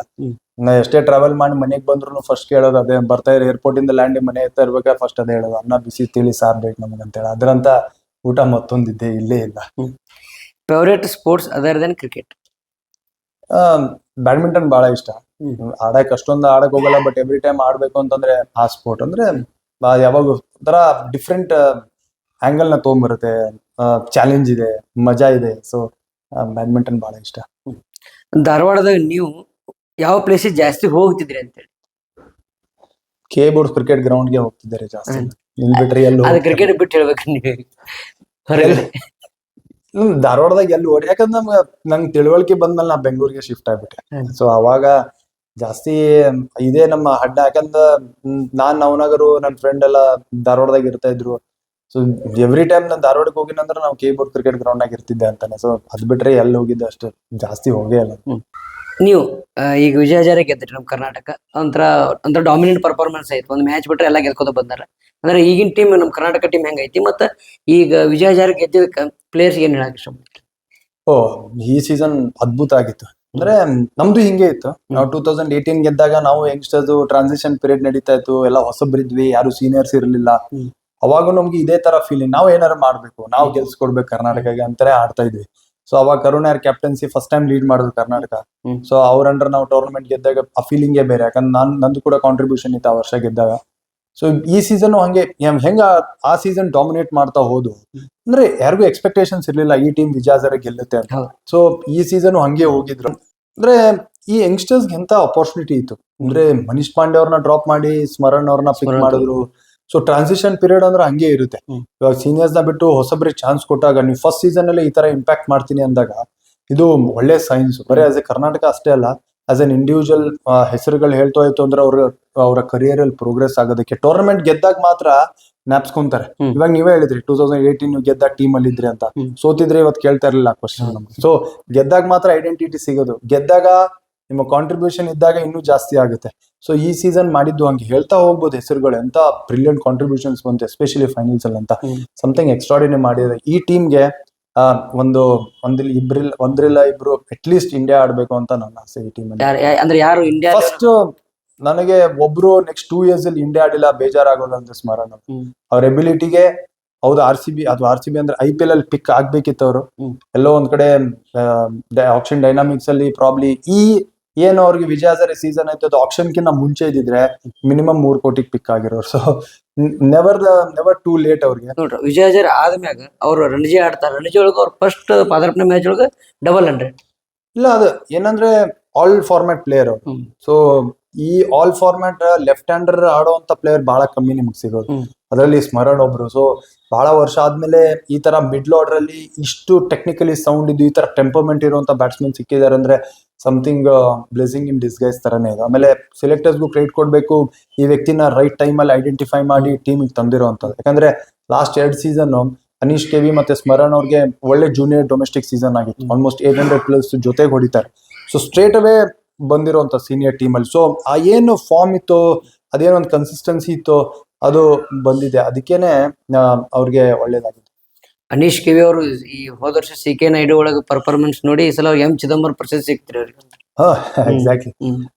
ಅದೇ ಐಡೆಂಟಿಫೈ ಮಾಡ್ತಾರಲ್ಲ, ಅದು ಇಂಪಾರ್ಟೆಂಟ್. ನೀವು ಹೋಗಿ ಅವಾರ್ಡ್ ಕೊಡೋದಲ್ಲ, ಅವಾರ್ಡ್ ತಗೋಬೇಕಾದ್ರೆ ಯಾರ್ಯಾರು ಇದ್ರು ಅನ್ನೋದು ಇಂಪಾರ್ಟೆಂಟ್. ಸಚಿನ್ ಅವ್ರಿಗೆ ಫುಲ್ ಇಂಡಿಯನ್ ಟೀಮ್ ಇತ್ತು. ಸೊ ಇದಕ್ಕಿನ್ನ ಬೇಕಾ ಇನ್ಸ್ಪಿರೇಷನ್? ಅಲ್ಲಿ ಕೂತ್ಕೊಂಡಾಗ ಟ್ರಾಫಿ ಇರ್ತಾರೆ ಕೆಳಗಡೆ, ನಿಮ್ಮ ಸಚಿನ್ ಅವ್ರು ನೋಡ್ತಾ ಇದಾರೆ ಅಂದ್ರೆ ಎಂತ ಗೂಸ್ ಬಂಪ್ಸ್ ಬರುತ್ತೆ. ಸೊ ಇದೆಲ್ಲ BCCI ಸುಮ್ನೆ ಮಾಡೋ ಅಂತದಲ್ಲ ಈ ಅವಾರ್ಡ್ ಫಂಕ್ಷನ್ಗಳು. ಎಲ್ಲಾರು ನೋಡ್ಲಿ, ನಿಮ್ಮ ಸಾಧನೆನ ಐಡೆಂಟಿಫೈ ಮಾಡ್ಲಿ, ಹಂಗೆ ಸಾಧನೆ ಮಾಡಿರೋರು ಮುಂದೆ ತಗೋಬೇಕು ಅಂತಂದ್ರೆ ಅವ್ರ ನಿಮ್ಗೆ ಸ್ಫೂರ್ತಿ ಆಗ್ಲಿ ಅಂತಾನೆ ಮಾಡೋದು. ಸೊ ಎಲ್ಲಾ ರೀತಿಯಿಂದ ಇದು ಬಹಳ ಒಳ್ಳೇದು ನಮ್ಮ ಮನೀಶ್ ಕೆವಿ ಅವರಿಗೆ. ಸರ್, ನೀವು ನಿಮ್ ಜೀವನದಾಗ ಕಂಡ ಅತಿ ದೊಡ್ಡ ಕನಸು ಯಾವ್ದಾಗಿತ್ತು, ಅದು ಈಡೇರೈತೆ ನಿಮ್ಗೆ? ರಂಜಿ ಟ್ರೋಫಿ ಆಡ್ಬೇಕು ಅನ್ನೋದೇ ಒಂದು ಕನಸು, IPL ಆಡ್ಬೇಕು ಅನ್ನೋದು ಕನಸು. ಎರಡು ಈಡೇರ್ತು. ಇಂಡಿಯಾ ಆಡ್ಲಿಲ್ಲ ಅನ್ನೋದೊಂದು ಬಹಳ ಗಿಲ್ಟ್ ಇದ್ದಿದ್ದೆ. ಬಟ್ ಇವಾಗ ಕುತ್ಕೊಂಡು ಮಾತಾಡ್ತೇನಂದ್ರೆ ಖುಷಿಯಾಗಿದ್ದೀನಿ. ಅಟ್ಲೀಸ್ಟ್ ಎಲ್ಲೋ ಇಲ್ಲ ಅಂದ್ರೆ ದೇವ್ರು ಒಂದ್ ಕಡೆ ಕೊಟ್ಟಿನ ಅಂದ್ರೆ ಕಾಮೆಂಟ್ರಿ ಮೂಲಕ, ನನ್ನ ಫ್ಯಾಮಿಲಿ ಮೂಲಕ ಖುಷಿಯಾಗಿ ಎಷ್ಟೋ ಜನಕ್ಕೆ ಆ ಖುಷಿನೇ ಸಿಗ್ತಾ ಇರಲ್ಲ. ಎಷ್ಟೋ ಆಡಿದ್ರು ಕೂಡ ಕಷ್ಟ ಪಡ್ತಾ ಇರ್ತಾರೆ. ಬಟ್ ಅಟ್ಲೀಸ್ಟ್ ಓವರ್ ಆಲ್ ನನ್ನ ಜರ್ನಿ ನೋಡ್ತು ಅಂತಂದ್ರೆ ಈ ಒಂದು ಟೈಮಲ್ಲಿ ಬಹಳ ಖುಷಿಯಾಗಿದ್ದೀನಿ. ಈಗ ಲಾಸ್ಟ್ ಕ್ವಶನ್ ಸರ್, ನಿಮ್ಮ ಪ್ರಕಾರ ಬದುಕು ಎಂದರೇನು ಮತ್ತ ನಿಮ್ ಬದುಕಿಗೆ ಹೆಂಗೈತೆ? ಅಷ್ಟು ದೊಡ್ಡವನಲ್ಲ ಬದುಕ್ ಬಗ್ಗೆ ನಾನು ಮಾತಾಡೋದಕ್ಕೆ ಆಕ್ಚುಲಿ ಹೇಳ್ಬೇಕಂದ್ರೆ. ಬಟ್ ಅಟ್ಲೀಸ್ಟ್ ಒಬ್ಬ ಏನೋ ಸಾಧನೆ ಮಾಡ್ಬೇಕು ಅಂದ್ರೆ ಶುರು ಆಗೋದು ನಿಮ್ಮ ಫ್ಯಾಮಿಲಿಯಿಂದ. ಒಬ್ಬನೇ ಮಾಡ್ತೀನಿ ಅಂದ್ರೆ ಅದು ಸುಳ್ಳು. ಹೌದು, ನೀವು ಗ್ರೌಂಡ್ ಅಲ್ಲಿ ಇದ್ದಾಗ ನೀವೆಲ್ಲ ಹೋದಾಗ ನಿಮ್ ಕಡೆ ಇರುತ್ತೆ, ಬಟ್ ಹಿಂದೆ ಬ್ಯಾಕಪ್ ಇಲ್ಲ ಅಂದ್ರೆ ಮಾಡಕ್ ಆಗೋದಿಲ್ಲ. ಶುರು ಆಗೋದೇ ನಿಮ್ಮ ಅಮ್ಮ ಅಪ್ಪ, ಅವರ ಸಪೋರ್ಟ್ ಸಿಗುತ್ತೆ. ಖಂಡಿತ ಅವ್ರು ಮಾಡುವಂತ ತ್ಯಾಗ ಯಾರಿಗೂ ಗೊತ್ತಾಗಲ್ಲ ನಿಮ್ಗೆ. ಒಂದ್ಸರಿ ದೊಡ್ಡವರಾದ್ಮೇಲೆ, ನಮ್ಗೆ ಮಕ್ಳು ಹುಟ್ಟಿದ್ಮೇಲೆ ನಾವು ಏನ್ ಜವಾಬ್ದಾರಿ ನಿಭಾಯಿಸ್ತೀವಿ, ಏನ್ ಕಷ್ಟ ಪಡ್ತೀವಿ, ಅವಾಗ ರಿಯಲೈಸ್ ಆಗುತ್ತೆ ಏನೇನ್ ಮಾಡಿರ್ತಾರೆ ಅಂತ. ಸೊ ನನ್ ಜರ್ನಿನೂ ಹಂಗೆ ಇತ್ತು. ಕಷ್ಟ ಅನ್ನೋದೇ ನನ್ಗೆ ನನಗೆ ಗೊತ್ತಿತ್ತು. ಸೊ ಬಟ್ ಅವ್ರು ನನ್ಗೆ ತೋರ್ಸ್ಕೊಡ್ತಾ ಇರ್ಲಿಲ್ಲ ಅಷ್ಟೇ, ಹಂಗಿತ್ತು ಅವಾಗ. ಬಟ್ ಅವರ ಸಪೋರ್ಟ್ ಮುಂದೆ ಬಂತು. ಎವ್ರಿ ಟೈಮ್ ಹಿಂದೆ ಇರೋರು, ಬ್ಯಾಕ್ ಬೋನ್ ಅಂತ ಏನಿರ್ತೀವಿ ಅದು ಇದ್ದಿದ್ದೇನೆ. ಸೊ ಆ ಸಪೋರ್ಟ್ ಇದ್ದಿದ್ದಕ್ಕೇನೆ ಇಷ್ಟು ದೂರ ಬರಕ್ಕಾಗಿದ್ದು. ಏನೇ ಇದ್ರು ಅವ್ರ ಹತ್ರ ಹೇಳ್ಕೊತಾ ಇದೆ. ಸೊ ಆ ಒಂದು ಧೈರ್ಯ, ಸಪೋರ್ಟ್ ಇತ್ತು. ಫೈನಾನ್ಷಿಯಲ್ ಅಂತೂ ಏನು ಸಪೋರ್ಟ್ ಇರ್ಲಿಲ್ಲ ನಮ್ಗೆ. ಜಸ್ಟ್ ಆ ಒಂದು ಪ್ರೋತ್ಸಾಹ ಅನ್ನೋದು ಏನು ಸಪೋರ್ಟ್ ಇತ್ತು ಅದು ಇತ್ತು. ಎವ್ರಿ ಟೈಮ್ ಏನಕ್ಕೂ ಬೇಡ ಅಂತ ಹೇಳ್ತಾ ಇರ್ಲಿಲ್ಲ. ಏನೇ ಆದ್ರೂ ಆಡ್ಬೇಕು, ಏನಕ್ಕೆ ಹೋಗಿದೆ ಅದ್ ಮಾಡ್ಬೇಕು ಅಂತಾನೆ. ನನ್ಗೆ ಎಷ್ಟೋ ಜನ ಸಿಲೆಕ್ಷನ್ ಆಗದೆ ಇನ್ಸ್ಟೆನ್ಸ್ ಗಳು ಬಹಳ ಇದೆ. ವಾಪಸ್ ಬಂದ್ಬಿಡ್ತೀನಿ ನಾನು ಹುಬ್ಳಿಗೆ ಅಂತನೋ ಅಂತ ಮಾತುಕತೆನೂ ಇದೆ. ಬಟ್ ಎವ್ರಿ ಟೈಮ್ ಫೋನ್ ಮಾಡಿದಾಗ ಏನಕ್ಕೆ ಹೋಗಿದೆ, ಆ ಸಾಧನೆ ಮಾಡೇ ಬರ್ಬೇಕು ಅಂತ ಪ್ರೋತ್ಸಾಹ ಮಾಡ್ತಾ ಇದ್ರು. ಸೊ ಅದು ಇನ್ನು ಕಣ್ಮುಂದಿದೆ. ಅದಾದ್ಮೇಲೆ 2019 ಅಲ್ಲಿ ನನ್ ಮದ್ವೆ ಆಗುತ್ತೆ. ಮದ್ವೆ ಆದಾಗ ಗೊತ್ತಿಲ್ಲ ಹಿಂಗಿರ್ತಾರೆ ಅಂತ, ಕ್ರಿಕೆಟ್ ಸಪೋರ್ಟ್ ಮಾಡ್ತಾರ ಅನ್ನೋದು ಗೊತ್ತಿಲ್ಲ. ಹೌದು, ಕ್ರಿಕೆಟ್ ಆಡ್ತೀನಿ ಅಂತ ಗೊತ್ತಿತ್ತು, ಬಟ್ ಇದೇ ತರ ಸೇಮ್ ಸಪೋರ್ಟ್ ಇರುತ್ತಾ? ಯಾಕಂದ್ರೆ ಮದ್ವೆ ಆದ್ಮೇಲೆ ನಮ್ಮ ಜವಾಬ್ದಾರಿನೂ ಬೇರೆ ಇರುತ್ತೆ. ಬಂದೇ ಅಂದ ತಕ್ಷಣ ಅವ್ರನ್ನ ಅದೇ ತರ ಅರೇಂಜ್ ಮ್ಯಾರೇಜ್ ಐತಿ. ಸೊ ಗೊತ್ತಿರ್ಲಿಲ್ಲ. ಬಟ್ ಮುಂಚೆ ಏನ್ ಸಪೋರ್ಟ್ ಸಿಗ್ತಾ ಇತ್ತು, ಮದ್ವೆ ಆದ್ಮೇಲೂ ಆ ಸಪೋರ್ಟ್ ಅಂತ ನನ್ಗೇನು ಕಮ್ಮಿನೇ ಅನಿಸ್ತಿಲ್ಲ. ಇನ್ಫ್ಯಾಕ್ಟ್ ಸೇಮ್ ಸಿಮಿಲರ್ ಸಪೋರ್ಟ್ ಸಿಗ್ತಾ ಇತ್ತು. ಅವರು ಕೂಡ ನಮ್ ತರಾನೇ ಫೈನಾನ್ಷಿಯಲಿ ಬಹಳ ಕಷ್ಟಪಟ್ಟು ಬಂದಿರೋಂತ ಒಂದು ಮನೆಯಿಂದ ಬಂದಂತವ್ರು. ಸೊ ಅವ್ರಿಗೆ ಗೊತ್ತಿತ್ತು ಕಷ್ಟ ಏನು ಅಂತ. ಸೊ ಅದಕ್ಕೆ ನನಗೂ ನಾನು ಏನ್ ಕಷ್ಟ ಪಡ್ತಾ ಇದೀನಿ ಅಂತ ಅವ್ರು ನೋಡಕ್ ಶುರು ಮಾಡಿದ್ಮೇಲೆ ಫಸ್ಟ್ ಡೇ ಇಂದಾನೇ ನನ್ಗೆ ಸಪೋರ್ಟಿಗೆ ಇದ್ದಿದ್ದೇನೆ. ಯಾಕಂದ್ರೆ ನಮ್ ತಾಯಿ ನಾನು 4:00 ಹೋಗ್ತಾ ಇದ್ದ ಡಬ್ಬಿ ಕೊಟ್ಕೊಡೋರು. ಮಧ್ಯಾಹ್ನಕ್ಕೆ ಏನಾಗುತ್ತೆ, ನಾನು ಇಲ್ಲಿ ಜಾಯಿನ್ ಆದ್ಮೇಲೆನು, ಮದ್ವೆ ಆದ್ಮೇಲೆನು ಹಂಗೆ ಇತ್ತು. ನಾನು ಬೆಳಿಗ್ಗೆ 5:00 ಹೊರಟ್ರೆ ಇವ್ರು 4:00 ಎದ್ದು ಡಬ್ಬಿ ಕೊಟ್ಟು ಬ್ರೇಕ್ಫಾಸ್ಟ್ ಲಂಚ್ ಬಾಕ್ಸ್ ರೆಡಿ ಮಾಡಿಸಿ ಅದೇ ಹೇಳಿದ್ ನಾನು ಹಂಗೆ ಕೊಡ್ತಾ ಇದ್ರು. ಬಟ್ ಇನ್ನೊಂದೇನಂದ್ರೆ ಅಟ್ಲೀಸ್ಟ್ ಬಂದಾಗ ನನಗೆ ಹೇಳ್ಕೊಳಕ್ ಏನೋ ಸಿಕ್ಕು ಅಂತಂದ್ರೆ ಅದು ಮದ್ವೆ ಫೋನಲ್ಲಿ ಮಾತಾಡ್ತಾ ಇದ್ದೆ, ಆ ಸಪೋರ್ಟ್ ಇದ್ದಿದ್ದೆ. ಬಟ್ ಮದ್ವೆ ಆದ್ಮೇಲೂ ಅದೇ ತರ ಸಪೋರ್ಟ್ ಸಿಗ್ಬೇಕು ಅಂತಂದ್ರೆ ಖಂಡಿತ ಒಂಥರ ಲಕ್ ಇದ್ದಿದೆ. 2020 ಆಕ್ಷನ್ ಆದಾಗ ನನ್ ಪಕ್ಕನೆ ಕೂತಿದ್ರು, ಒಂಥರ ಶಿವರ್ ಆಗ್ತಾ ಇದ್ದೇನೆ. ಸಮಾಧಾನ ಮಾಡ್ತಾನೆ ಇದ್ರು. ಆ ಸೆಲೆಬ್ರೇಷನ್ ಬೇರೆ ಇತ್ತು. ಸೊ ಇಲ್ಲಿವರೆಗೂ ನಾನು ಹೇಳಿದ್ನಲ್ಲ, ನನ್ನ ಲೈಫಲ್ಲಿ ನಾನು ಖುಷಿ ಆಗಿದ್ದೀನಿ ಅಂದ್ರೆ ನನ್ನ ಫ್ಯಾಮಿಲಿನೇ ಕಾರಣ ಅಂತ. ಸೊ ಓವರ್ ಆಲ್ ಒಂಥರ ಈ ತಂದೆ ತಾಯಿ ಆದ ತಕ್ಷಣ ನನ್ನ ತಂಗಿ, ಹಂಗೆ ಮದ್ವೆ ಆದ್ಮೇಲೆ ನನ್ನ ವೈಫ್ ಮಾಡಿರೋಂಥ ಸಪೋರ್ಟ್ ಇವಾಗ್ಲೂ ಕೂಡ. ಇವಾಗ ಕಾಮೆಂಟ್ರಿಗೆ ಎಷ್ಟೋ ಸರಿ ನಾನು ಬಿಟ್ಟು ಹೋಗ್ತೀನಿ, ನಮ್ ತಂದೆ ತಾಯಿ ಇಬ್ಬರೇ ಇರ್ತಾರೆ. ಯಾರಪ್ಪ ಅಂದ್ರೆ ಅವ್ರು ಹೇಳ್ತಾರೆ ನಾನಿದ್ದೀನಿ. ಅವರೇ ಇನ್ಫ್ಯಾಕ್ಟ್ ನನಗೆ ಧೈರ್ಯ ತುಂಬಕ್ ಬರಲ್ಲ. ನಮ್ ತಂದೆ ತಾಯಿ ಏನೇ ಧೈರ್ಯ ನನ್ನ ವೈಫಿಗೆ ಫೋನ್ ಮಾಡಿ ಅವ್ರ ಧೈರ್ಯ ತುಂಬ್ತಾಳೆ. ಸೊ ಆ ಧೈರ್ಯ ನನ್ಗಿದೆ. ಅವಾಗ ಇದಕ್ಕಿನ್ನ ಸಪೋರ್ಟ್ ಬೇಕು. ಅದಕ್ಕೆ ಹೇಳಿದ್ ನಾನು ಲೈಫಲ್ಲಿ ಬಹಳ ಖುಷಿಯಾಗಿದ್ದೀನಿ ಅಂತ. ಥ್ಯಾಂಕ್ ಯು ಸರ್, ಇಲ್ಲಿ ತನಕ ಮಾತಾಡಿದಕ್ಕೆ. ನಮ್ಗೊಂದ ಅಂದ್ರ ನಾವ್ ಹಿಂಗ್ ಕೇಳಿದಾಗ ನೀವು ಒಮ್ಮಿದೊಮ್ಮಿಲೆ ಆಯ್ತು ಮಾಡೋಬೇರೆ ಅಂತ ಹೇಳಿದಕ್ಕೆ ಅಲ್ಲಿಂದ ನಾವ್ ಬಂದ್ವಿ. Thank you. ಇಷ್ಟೊತ್ತಕ ನಮ್ಮ ವಿಡಿಯೋ ಮಾತಾಡಿದಕ್ಕೆ. ಇದೊಂಥರ ನನಗೊಂಥರ memorable moment. Thank you so much. ಅಂದ್ರೆ ನಮ್ ಧಾರವಾಡದಿಂದ ಯಾರು ಒಬ್ರು ಈ ತರ ಇನಿಷಿಯೇಟಿವ್ ತಗೊಂಡು ಬರ್ತಾರಂದ್ರೆ ನಮಗ್ ಬಹಳ ಖುಷಿ ಆಗುತ್ತೆ. ಯಾಕಂದ್ರೆ ಆ ಕಡೆ ಊರಿಂದ ಸ್ವಲ್ಪ ಮಾತಾಡಕ ಹೆದರಿಕೆ ಬರ್ತಾರೆ, ಏನಾಗುತ್ತೇನೋ ಅಂತೇಳಿ. ಸೊ ಏನಿಲ್ಲ, ಅಟ್ಲೀಸ್ಟ್ ನಮಗೂ ಇದೇ ತರ ಒಬ್ರು ಬೇರೆಯವ್ರು ಪ್ರೋತ್ಸಾಹ ಮಾಡಿದ್ರು ಅಂದ್ರೆ ಈ ತರ ಬೆಂಗಳೂರಿಗೆ ಬಂದಾಗ. ಸೊ ಅಟ್ಲೀಸ್ಟ್ ಇವ್ರಿಗೆ ಇದೇ ತರ ಪ್ರೋತ್ಸಾಹ ಸಿಗ್ಲಿ, ಇನ್ನು ಮುಂದುವರಿಲಿ. ನಮ್ಮ ನಮ್ಮ ಧಾರವಾಡದವ್ರು, ನಮ್ಮ ಆ ಕಡೆ ಬಿಜಾಪುರದವ್ರು ಆಗಿರೋ ಕಾರಣ ನಮ್ಮ ನಾರ್ತ್ ಕರ್ನಾಟಕ ಅಂದ್ರೆ ಒಲವು ಬಂದೇ ಬರುತ್ತೆ. ಸೊ ದೇವರೆಲ್ಲ ದೇವರ ಆಶೀರ್ವಾದ ಇದ್ರೆ ಮಾತ್ರ ಇದಾಗುವಂತದ್ದು. ಸೊ ಇದೇ ತರ ನೀವು ಇನ್ನೂ ಬೆಳೀರಿ, ನಿಮ್ಮ ಚಾನೆಲ್ ಇನ್ನೂ ದೊಡ್ಡದ ಮಟ್ಟಕ್ಕೆ ಹೋಗ್ಲಿ, ನಿಮ್ಗೂ ಕೂಡ ಒಳ್ಳೇದಾಗ್ಲಿ. Best wishes. Thank you so much. Thank you sir.